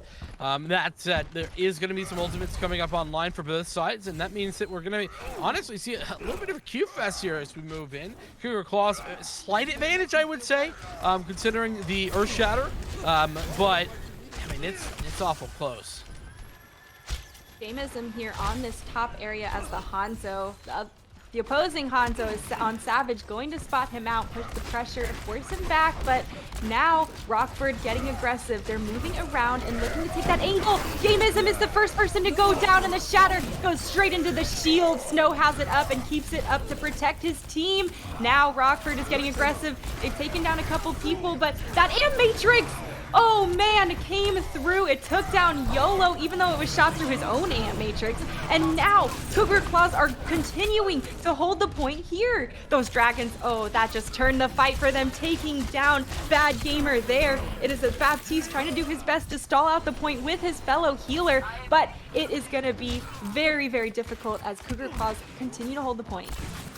Yeah, and I told him, oh, this dagger would be brutal, though it is a victory for Yabo. And this fight's still somehow going on as the Earth Shatter comes through, and it actually just stops any sort of re-aggression from McNair, as now they've got to try and respawn, regain their advantage with Blush's Graviton Surge, but elsewhere their tool belt is quite empty for the Claws, as they simply don't have any ultimates other than that Graviton Surge to contend with.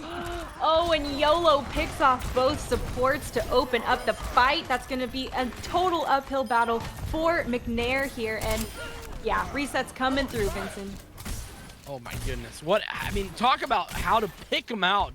I mean, YOLO just doing the Lord's work up there, making life miserable for the Cougar Claws. Is still Blusha having the Graviton Surge, and Gamism approaching the combo there with the Dragon Strike. But, I mean, is that going to be enough? Is it going to be online on time for this next fight? Rockford holding high ground here as they put the pepper damage in to McNair as McNair walks around. Now they're engaging across the point here, but it's still a bit of poke phase. Gamism's early pick onto Rebel is a big door opener, and there it is. McNair goes ahead, knocks him down, and takes the point. Yeah, that was pretty easy, but look at the ult economy here for the Rangers. They've got it all to play for. Snow swapping to the Wrecking Ball just to make sure, extra sure, that there's going to be a touch on the point. And, well, I don't even think they needed to worry about it realistically, but still, otherwise 5 ults and a very healthy ability to get on this point. I'm gonna be looking for those grab dragons, and there it is, the grab already grabbing dragons, tearing through, finding 2 kills after that. Rockford has a lot of resources, and they threw them all at McNair. The points slowly being capped in their favor, but with a couple picks coming through, Vincent, I don't know if McNair's gonna be able to touch. Well, the worst part is that there's still lots of tools available here for the Rangers. As Wall is going to swap over, they should be able to get a touch with the ball, depending on how fast they stop it. No, maybe not. Oh, I thought he was going to die from all that CC coming through. Does manage to trigger the OT, but everyone from Rockford has been reinforced by Rebel's sound barrier. It's going to be a tough fight, and oh, Gamism just gets taken down at the end. The point is still alive here. OT Bar trying to stay trickling on, but after that last pick, it's going to be Rockford going ahead, taking this first round. And that's the power of the ult economy working in the favor of the Rangers, as they are looking strong to take that point number 1 and putting themselves up here in map number 1. All that being said, it is going to be headed over to the second stage. So we get out in the open here. Lots of pits to fall into as well. So want to make sure to watch your step around these here parts. Yeah, and watch your corners, man, because it's gonna be the Lucio that comes out of nowhere and boops you into your death. If you're a Dark Souls fan, I'm sure you're familiar with creatures dropping above or around a corner and boom, insta kill. Yeah, just instantly dead, of course. Yeah, Oh, love it to says see it. you have died for a reason on their screen. Like I didn't know. But no, right Zarya across the board once again. Lucio's for both sides this time is McNair.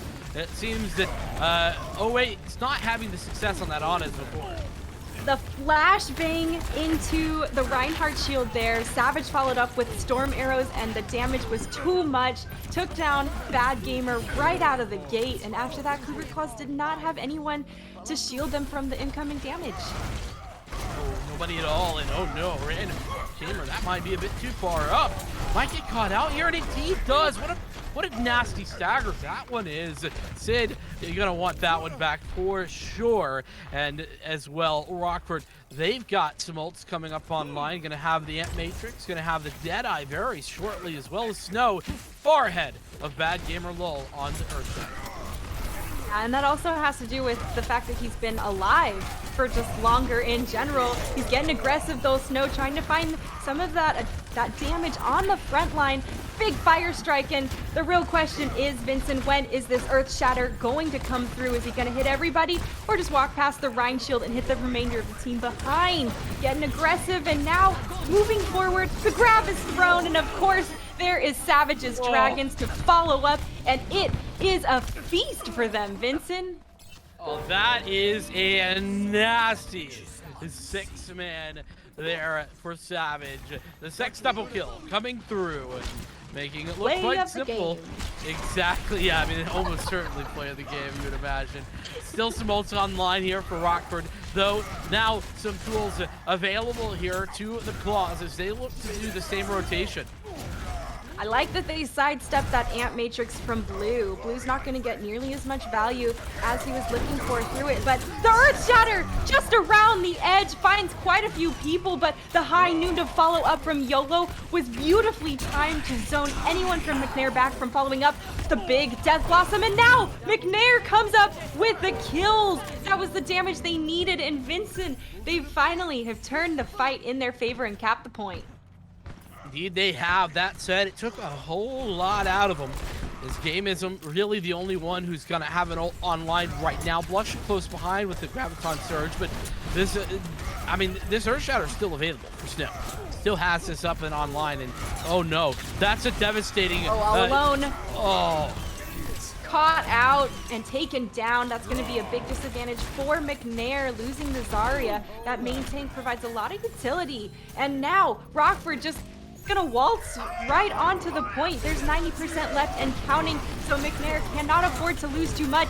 The Dragons tear through, finding 2 more kills onto McNair. Bad Gamer gets 1, but it is a scrappy fight here. He's getting shot in the back, left and right after a stun. Cougars, though, getting the traction. Kava, once again, coming up big, showing why he was on the All-Stars team.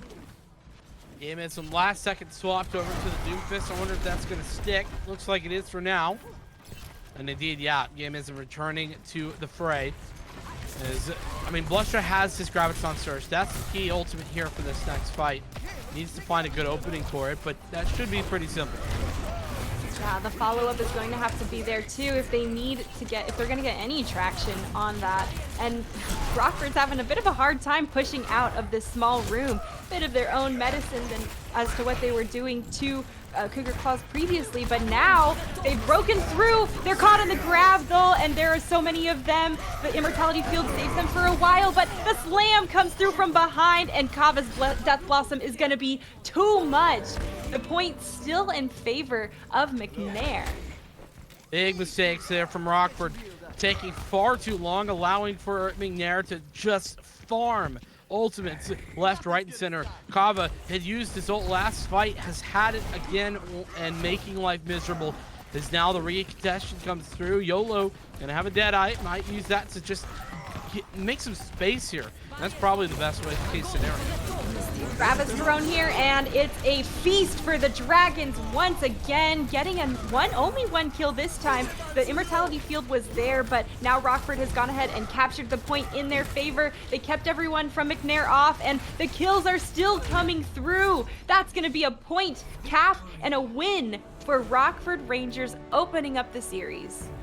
Indeed, as they look to stamp their tickets to the playoffs. And, well, to be fair, both of these teams have already gotten their tickets. But, you know, it's just for show. It's actually not the 6K. I am surprised.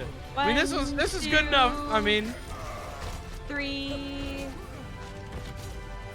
He gets that one, too, at the very end. Yeah.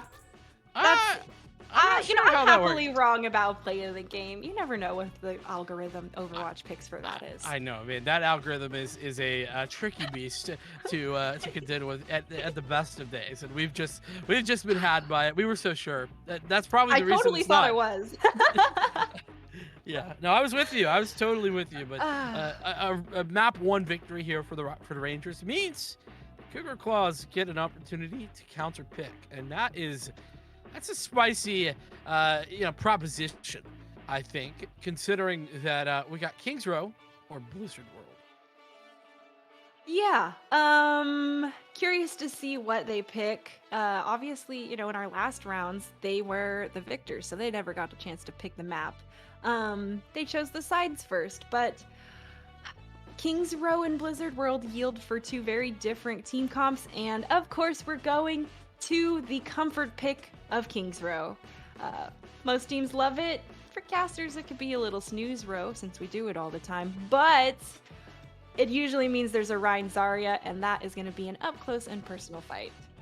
Yeah, it's usually a lot of fun, and like you say, sometimes we see it a little bit often, but that's okay. It's still a great map and a great brawl map as well, and that's exactly what these two teams have been playing together, and they continue to do just that. So that means we're going to have a flat-out, no holds barred, just drag down Slugfest. fight. Yeah, for the brawl. I love it. And Yeah, me too. That's the only way to play Kings Row. Like, come on. If you're not playing Kings Row that way, you're playing it wrong. I'm sorry to be the bearer of bad news for you, but regardless of that fact, it was, it was interesting because I actually think that the Claws, they kind of had a bit of an advantage in the early fights. Whenever they were, able to group up effectively, speed in, and use the tools at their disposal, those cooldowns, it was them that came out on top. But the picks just going the way of YOLO in particular. The man fragged out of control over on Nepal, and that's going to be a problem if he continues to do just that on Kings Row. Yeah.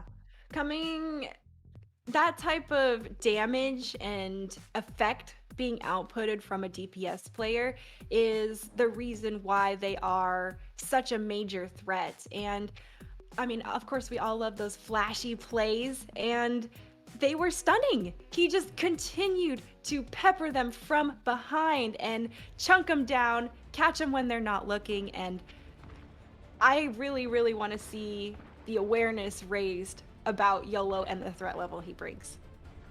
Well, it was a mistake of rotations last time that allowed YOLO so much purchase.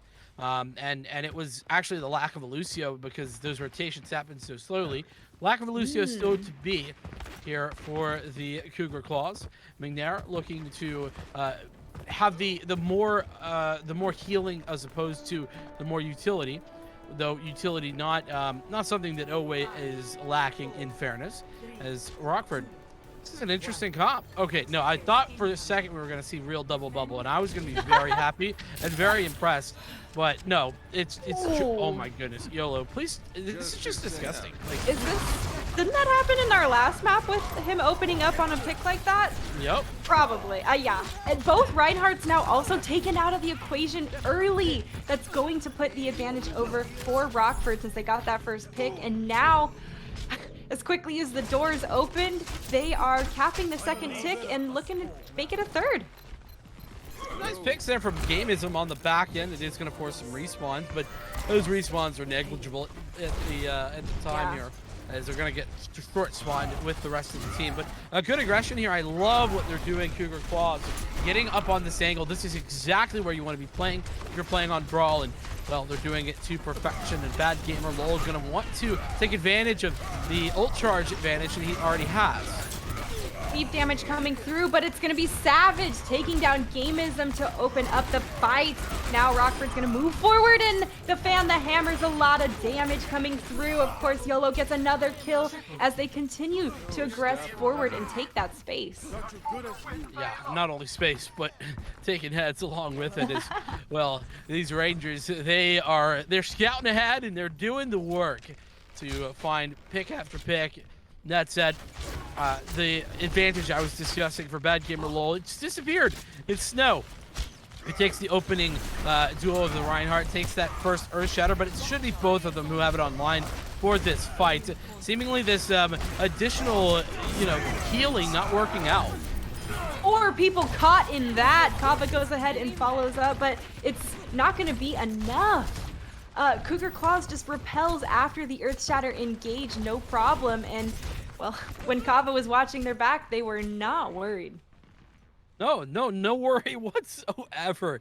And I mean, on top of that, just a nice find by the Deadeye, something you don't always see, but off the back of an Earth Shatter that connects it with ease. It's going to be the Grab Dragon combo available here for Rockford. And in addition to that, you got Earth Shatter, Deadeye, you got everything. Oof. There it is. There's the grab. We've seen the dragons tear through multiple times, and well, this time it did not result in any kills for the Rockford. The opposing dragons come back through the point, and now Bad Gamer gets the first pick onto Snow. One tank is out of the equation for Rockford, and Cougar Claws knows this is the time to get aggressive and move forward. Rockford just pushes in for the reset, and well, now Cougar Claws has some traction to hold strong on. What a great job from Nurwek to place that immortality field in a position where it didn't get caught by the dragons, but it was so far away that Rockford couldn't contest it. So still a massive ult advantage here for the Rangers, but they're gonna have to aggress onto it with ease. They're gonna have to push forward and take advantage. Amp Matrix is going to be really discouraging for Cougar Claws to pop around that corner and peek, but the shatter from Bad Gamer is thrown straight into the shield of Snow there. Doesn't find what he was looking for. Snow's shield, though, has been broken, and now Cougar Claws was getting aggressive, knowing that is not in the equation. They've been reinforced by the sound barrier, and that's the Q button to go aggressive and hit that Earth Shatter. Now the High Noon from Kava trying to zone people from Rockford back, but YOLO just goes ahead and one-ups them there, getting a kill with their own. Now Rockford continuing to push the payload forward here and drive Cougar Claws back. Yeah, and off the back of some fancy plays here from Rockford. That said, I mean, this is a stagger fight, and I don't know who actually has the advantage, all things considered. It's a 3v2. Yeah, no sustainability quite from Cougar, but not an easy push from Rockford. No, not at all. Yabo ultimately able to clutch that out. Is another Grab Dragon combo coming up for both sides, actually, is double support ultimate's going to be available for Cougar Claws, but there's really, what a pick. That's going to be so tough for Rockford. I mean, Rockford should not push into that after they've lost their main healer. No, I mean, you talk about the likes of YOLO, of Savage, of Kava, of Gamism, of Away on the opening picks. Like, what? That's just incredible. Nice find, and it actually farms up huge ults here for the McNair side. And it finds both tanks. Good thing the cleanse bubble comes through for Yabo, but the damage is done, and the DPS go ahead and follow up with the Graviton Surge. Vincent, that was a nice clean fight coming through, and they've still got Earth Shatter in their pocket. That they do, and the worst case is that the Grab Dragon was used for Rockford as well as the Amp Matrix. So there's just nothing available now. It's all onto the time, right? Cougar Claws, they've got time to spare. All they got to do is just hold them back. sleep, and the Earth Shatter straight into the sleep. The bubble was there from Yabo to block the Earth Shatter, though. Huge plays coming through from Rockford. Now there's a slugfest here between the Reinhardts, and it's Snow who makes it and comes out on top. Now Rockford is aggressing forward. Cougar Claws has been pushed off balance, and they are continuing to retreat back, desperately trying to regroup any amount that they can for one last little bit of stalling. But Vincent, it's going to be a trickle fight here. The charge coming through and is countered. Bad Gamer goes down. Well, lives just by the skin of his teeth. What a clutch immortality field from Newark. The shatter comes through, and it's not going to be enough as Rockford High School goes ahead, completes the map with 1:54 left on the clock. Not too shabby, though not the domination that we saw last time out for Rockford. That was a bit unreasonable, if you will. But beyond that, I think that there was a lot of good there from the Cougar Claws. Sure, they couldn't stop the three-point take, and even with a 2-minute time bank, it's not at all bad. But they were able to stop the push at key positions for just a little bit of time. They did well to contend with some very difficult ult advantaged fights where Rockford should have come away victorious but did not because of some aggressive play here from McNair. So lots of things to look out for, and well, OA now clearly making the difference, is becoming that difference maker that we had come to expect in the first series that we watched them, now meeting that potential once again. Yeah, those antis are so nasty. Obviously, not being able to be healed by your support players is a huge hindrance to anything you want to do, as far as be aggressive, even move from cover, or just continue to cower in cover, because you can't do much. Right. Yeah. I mean, you gotta fall back. We're seeing in defense though. It's gonna be the Junkrat once again here for Savage, as Kava actually looking to repeat the same miracle that YOLO put on, but for now unsuccessful, and seeming to stay that way, and actually sticking on the Widowmaker. Moving around here for, more aggressive angle. Is the pick gonna come through? Does fall down, looking to try to get that Junkrat, but Savage just snakes out of the way in time. Now it's gonna be the brawl here right on the point of Kings Row, this first area. Gamism just pumping in the damage from the back line, but no one has fallen quite yet from either of these teams. Just as I say that, Kava goes ahead and takes down Savage. That's gonna be McNair up by one person, and they're gonna press forward here. The Amp Matrix is so discouraging for Rockford, and they do not want to get caught by the damage that's going to be output from that. Good Last Amp disengagement. here. Yeah. There. Oh, a big fire strike, but he dies right after he launches the Earth Shatter. The damage is coming through from some of the DPS, but it wasn't enough, Vincent. Oh, that's Oh, devastating. man. I mean, that is absolutely just so frustrating for Bad Gamer LOL to find like a huge Earth Shatter. Well done, well placed, but unable to get the big value out of it. Kava swapping on to the McCree, as it's going to be the no more to that pick composition. I love the disengagement there, and well, okay, that's unreasonable.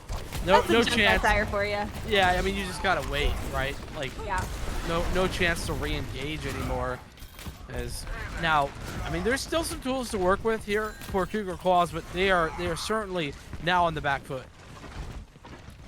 Yeah, and I don't know if Bad Gamer was ready for how much damage was actually going to be thrown at him right before that shatter through Rockford's Amp Matrix. Rockford, though, going to have their own resources, and YOLO's High Noon finds a kill? Okay, going off with another kill after that. It's going to be so tough for McNair, and, well, they've got to do something about YOLO and the damage he's outputting. I mean, scratch another 30 seconds off the clock, right? I mean, that's exactly what that is. It's Savage getting into a bit of a cheeky position up top. Actually going to regain, or return, I should say, to the team now. Rockford wanting to play it a little bit safer, but still, you're going to have a Riptire coming up online, and both tank ultimates, and Rebel has the sound barrier. That's the key, the only defensive ultimate in the server. curious to see the Reinhardt dance we're going to see for the Earth Shatter as well. He doesn't quite have it yet on the side of McNair, but it's super close and he gets stunned. Now they've been grabbed. Both grabs are thrown, but it's Cougar Claws in the kill feed. There are a couple other people, but Gameism is putting in so much work and carrying the kills. Oh man, that was just by the skin of their teeth. Look at what it cost. 5 ultimates. Wow. Is what it cost there for Cougar Claws to take that point. They just got staggered until they had 6 ults available, and they just pressed Q all at once. And I guess that's a strategy. If you're gonna go with it, make it work for you. Certainly did there. Savage gonna have a Riptire available now, as well as Yolo approaching a Deadeye. Rebel still has that defensive sound barrier available as well.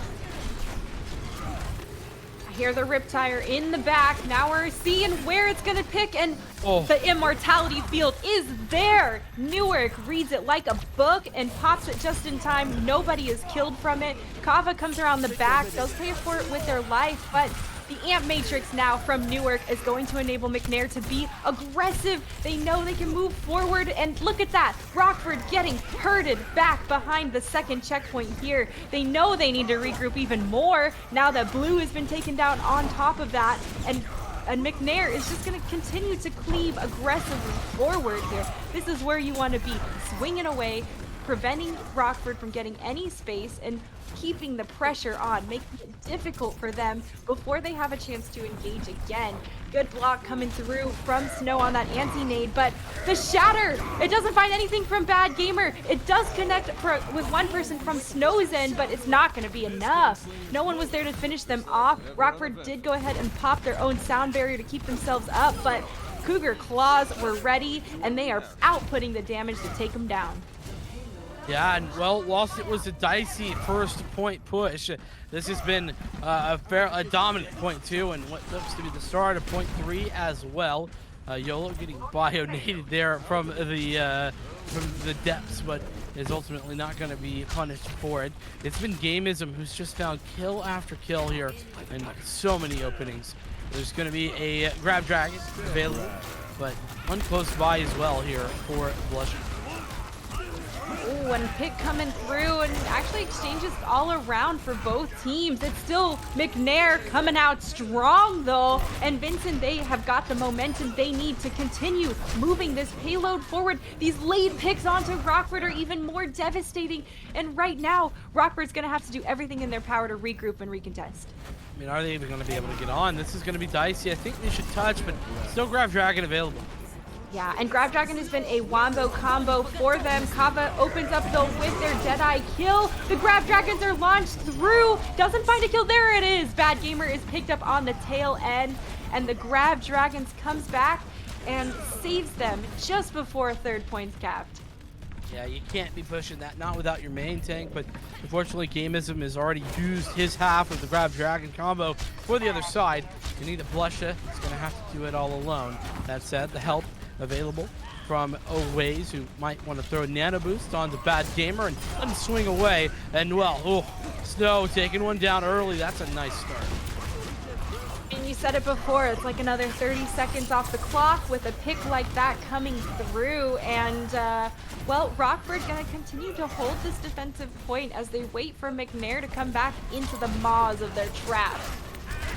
Yeah, but re-engagement is there. Gameism once again is putting on a show for us.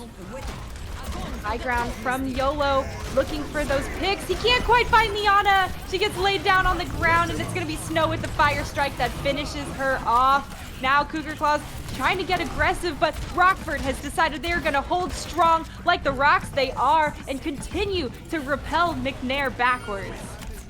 Yeah, I mean, that's a big giveaway there from Bad Gamer Lola, to be honest. They got far too aggressive and got caught out on that charge. It was just a bit of a mistake that, you know, really gives away the fight. So now, approaching last fight territory, gotta cap, gotta end it. No ways falling means that we are gonna be waiting for a little bit longer. No support there on that Ana.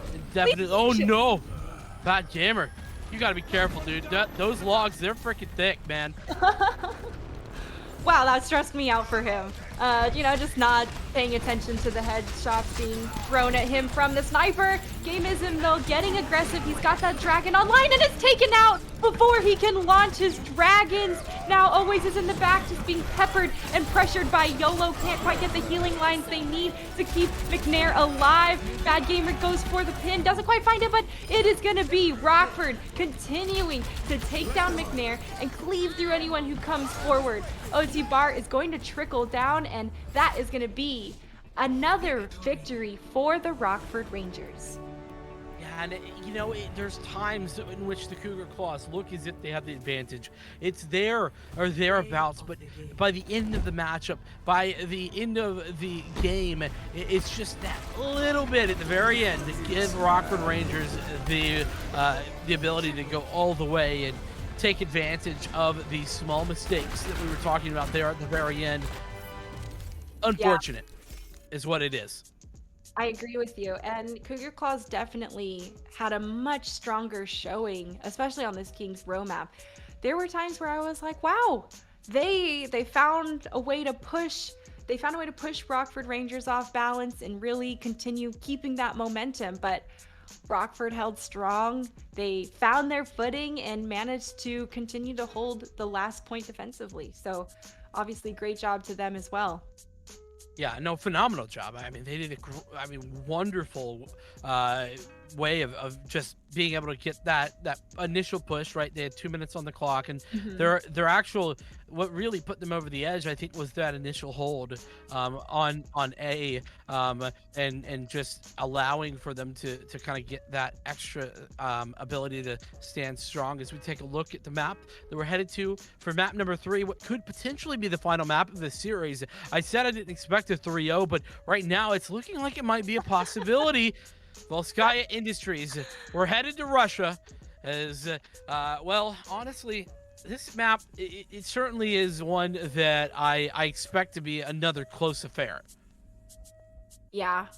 And of course, both of these teams are already going to the national championships, continuing on. This matchup is definitely all about seeding, right? How are you going to be seeded going into that? And, we talked about how important it is, but if you are not seeded ideally, you could easily be knocked out in the first round because you're pitted against the best team in the bracket or, in the league. So a lot on the line here for these guys to really try to put the edge over each other, especially for the long-term plan and goals of the later championships. Obviously, Rockford is up by 2, so McNair's Cougar Claws going to have to really show us what they're made of if they want to stay in this series.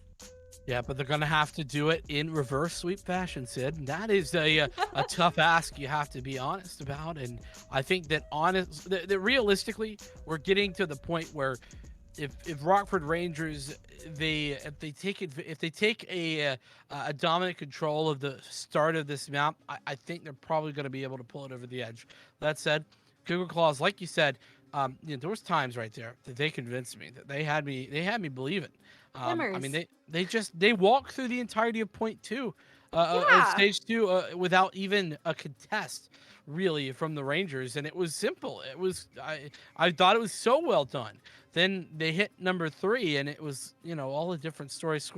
Of course, spawn advantage is a key factor. And well, speaking of spawn advantage, a key factor here on the Volskaya Industries as well. Point number 2, we talked about it before. Going to be a difficult one to find, considering that you have that huge spawn advantage for the defense. But right now, Rockford starting on attack, much the same, though Savage on a May this time, as it looks to be the exact same with Nerwick on the Brigida for McNair. Yeah, this time though, no Farah to see anybody booping off left and right. We see Cougar Claws moving around the side here, looking to get aggressive on the point, and that freeze is so aggressive from Savage. Snow just runs into them and cleaves forward after that. Not scared about anyone left on the point. Kava has been put on the run, and there are so many people chasing him down. Rockford continuing to cap the point here as they've already gotten 1 tick on the board, another one in the pocket, but man, it's gonna put Cougar Claws behind on the defense.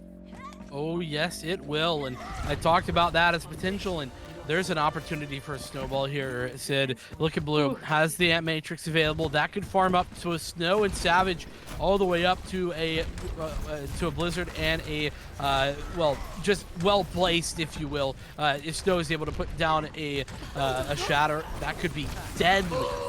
The stun out of the Blizzard was huge. What a great job coming through from Newark. Savage was shut down on that front, and now it is a scramble on the point. Rockford, though, in the chaos, coming out on top. The Dragons are tearing through, backing Newark up as they walk right by the point. Newark's trying to do their best, but is finally taken down in the back line.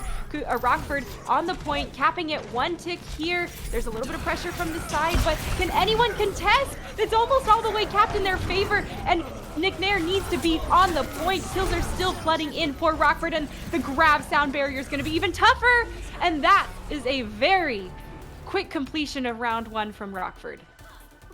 Oh my goodness. I talked about the snowball potential, and that is a snowball just rolling down the hill. Example. Yeah, no, for sure. Using the ult advantage that they had gained on those percentages to great effect to the Rockford Rangers to take point number 2 off the back of it in 5 minutes and 11 seconds. That is not a time you very regularly see. I mean, over 5 minutes on this map is, I mean, it's just outrageous. That's some quick play vibes. Oh yeah, yeah, that's exactly right. Yeah, I mean, quick play, you get the extra time, obviously, and that definitely is the way it feels. Oh man, but Rockford, now they got to do it on defense. They made the attack go pretty quick, but if we see McNair come out with an equally solid time, we could be seeing, you know, the classic 9-9 Volskaya. Oh my. That would be one long series, folks, and quite a back and forth between the two teams. If they could actually take it that distance and they're having great fights, I wouldn't be upset. No. Although I have to say I am concerned for Gameism on that Pharah with YOLO on the Ashe and Blue on the BAP. Yeah, it's gonna make life quite difficult. But the good news is they're on the attack, so they can Right. swap that far as often or as quickly as necessary. And of course, Newark is on the mercy to keep Gameism as healthy as possible. Thanks for the assist. Those rockets are going to be nasty, but going through the window is like going through a funnel. It's very easy to see where you're going to pop out, and YOLO was ready to put in the pepper damage. YOLO's not ready for the Reaper to TP behind him. Boops himself away with that coach gun just in time, and now Kava's been regrouped with McNair in time to go for the full push. There is YOLO being deadly in the sky, or taking out the deadly sky threat. And well, even though Gameism is res, it is going to be both the pharmacy package going down as a result. And now Rockford just cleaning up the kills and continuing to hold defensively strong. And YOLO's having an incredible performance at the moment, just clicking heads and giving out free haircuts for days as he's making his mark on this game. It's Rockford Rangers in control as still. That said, Awake going to be up very, very close to a potential Ant Matrix here. Blue the same, but ultimately everything else pretty much the same across the board. Gameism, though, has really found no success with this far yet. I'd give it one more try, but then I think you need to swap. Yeah, with the way YOLO has been performing, and wow, Savage on this Mei, just putting in so much damage. Rockford is cleaving through McNair, and McNair needs to do something to mitigate a bit of that. Yeah, Savage is just unmitigated at the moment at all, and YOLO doing pretty much the same amount of work as Gameism now finally does make the swap. That's 2 minutes in, and you know, that's fair enough, right? You gave it the old college try, or I guess in this case high school try, but you know, and it didn't work out. So that does net Rockford, though, a huge bank of ultimates that honestly McNair are gonna have a tough time contending with. It's ult city for Rockford here, and really a question of which one they're going to use first. There's the grab and the Ant Matrix to combo. I'm surprised they threw a Bob on top of that, Vincent. Yeah, it's a bit overkill, you know, but hey, they got excited. It's fine. You know, like whatever the quote unquote correct amount of ultimates is, just it's, add one or two on top of it. As Rockford, yes, they did overinvest there, but they still have some key tools at their disposal. Rebel though needs to get this sound barrier up online as fast as possible.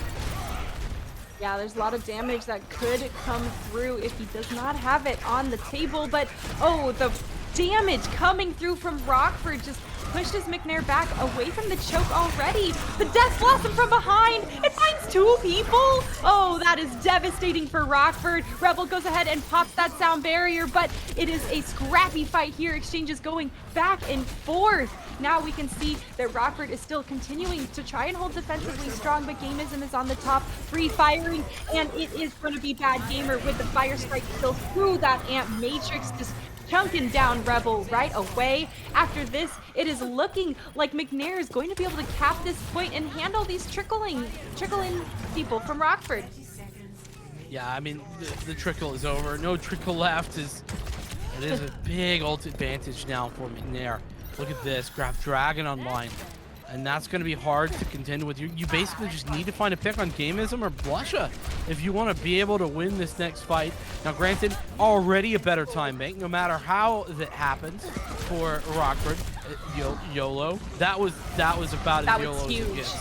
Oh, absolutely was. And with YOLO off the table, it's going to open the doors for McNair to get aggressive and move forward. But the death from above is so aggressive here. There's the grab dragons tearing through the point, but Savage is getting picks in the meantime and putting this pepper damage in the back. The bubble! What a clutch bubble coming through from Blusha to save Gamism there, jumping around on the point, but it's almost capped on all 3 points. They are just a dash away, but at the very last moment, Rockford is able to stabilize and repel them. No. Not Rockford. Savage is able to do it with the help of Rebel on the Mercy. Absolutely incredible.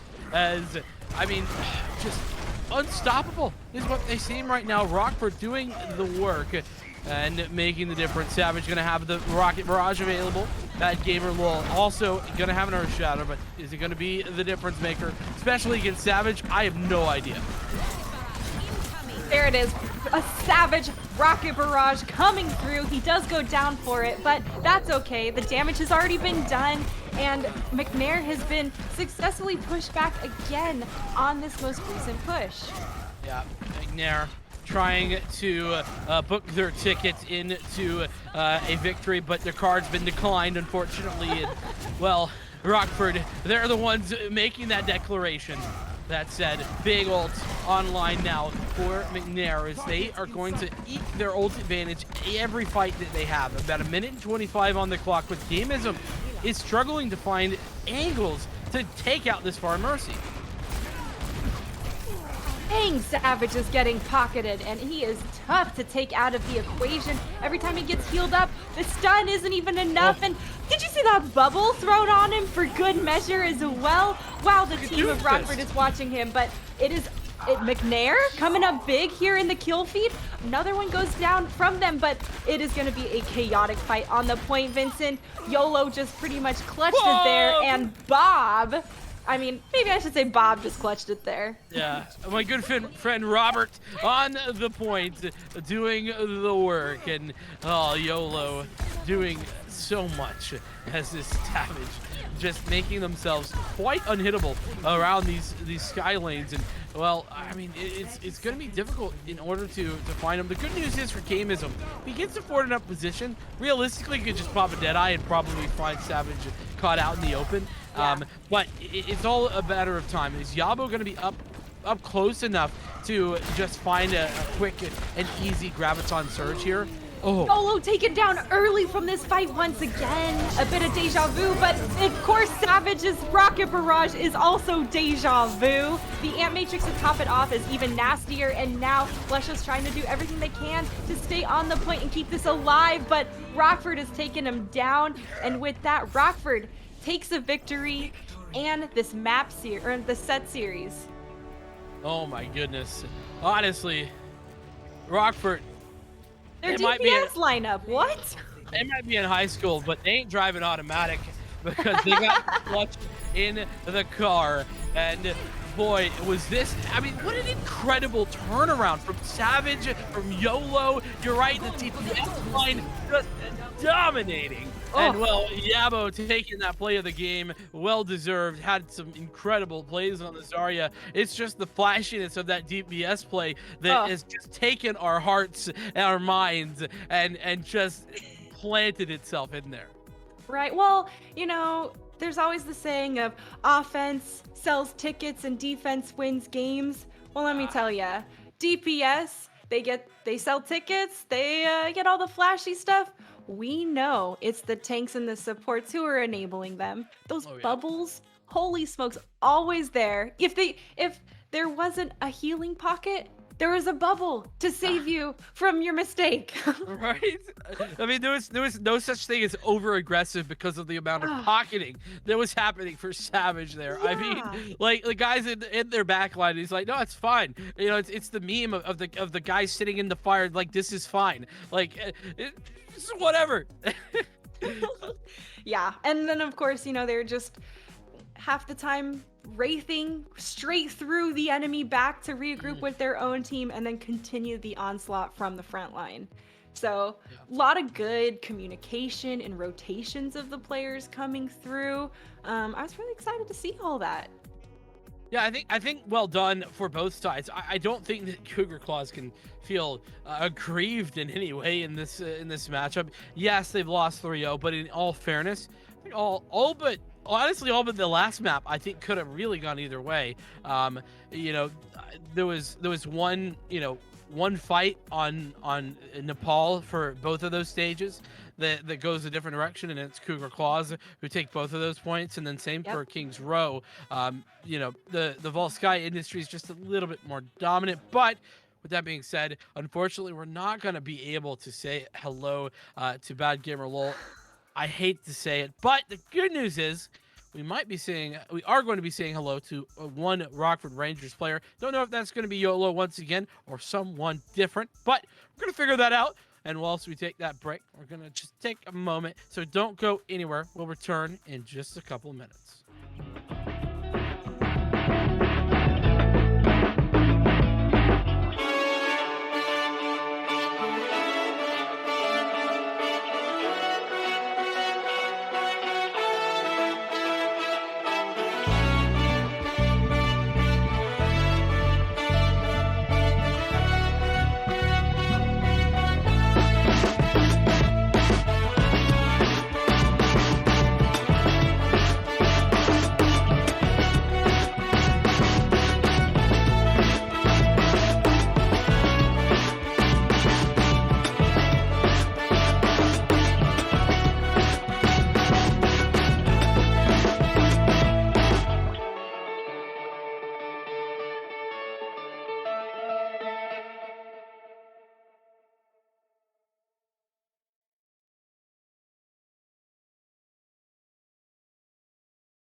Hey, folks, and welcome back to the 2021 Overwatch EGF National Championships for the high schools.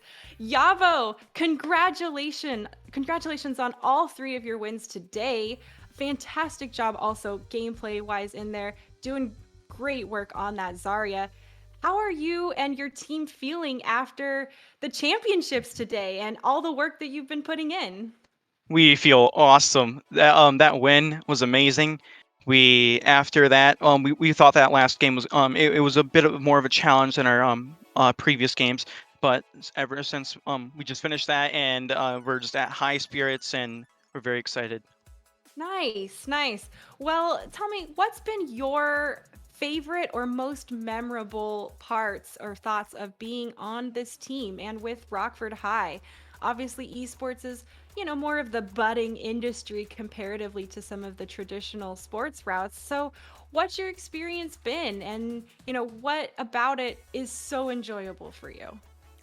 Just being able to meet all the new people on my team. I didn't know many of them before this, so really meeting new people and just doing esports for like an actual like out of school thing.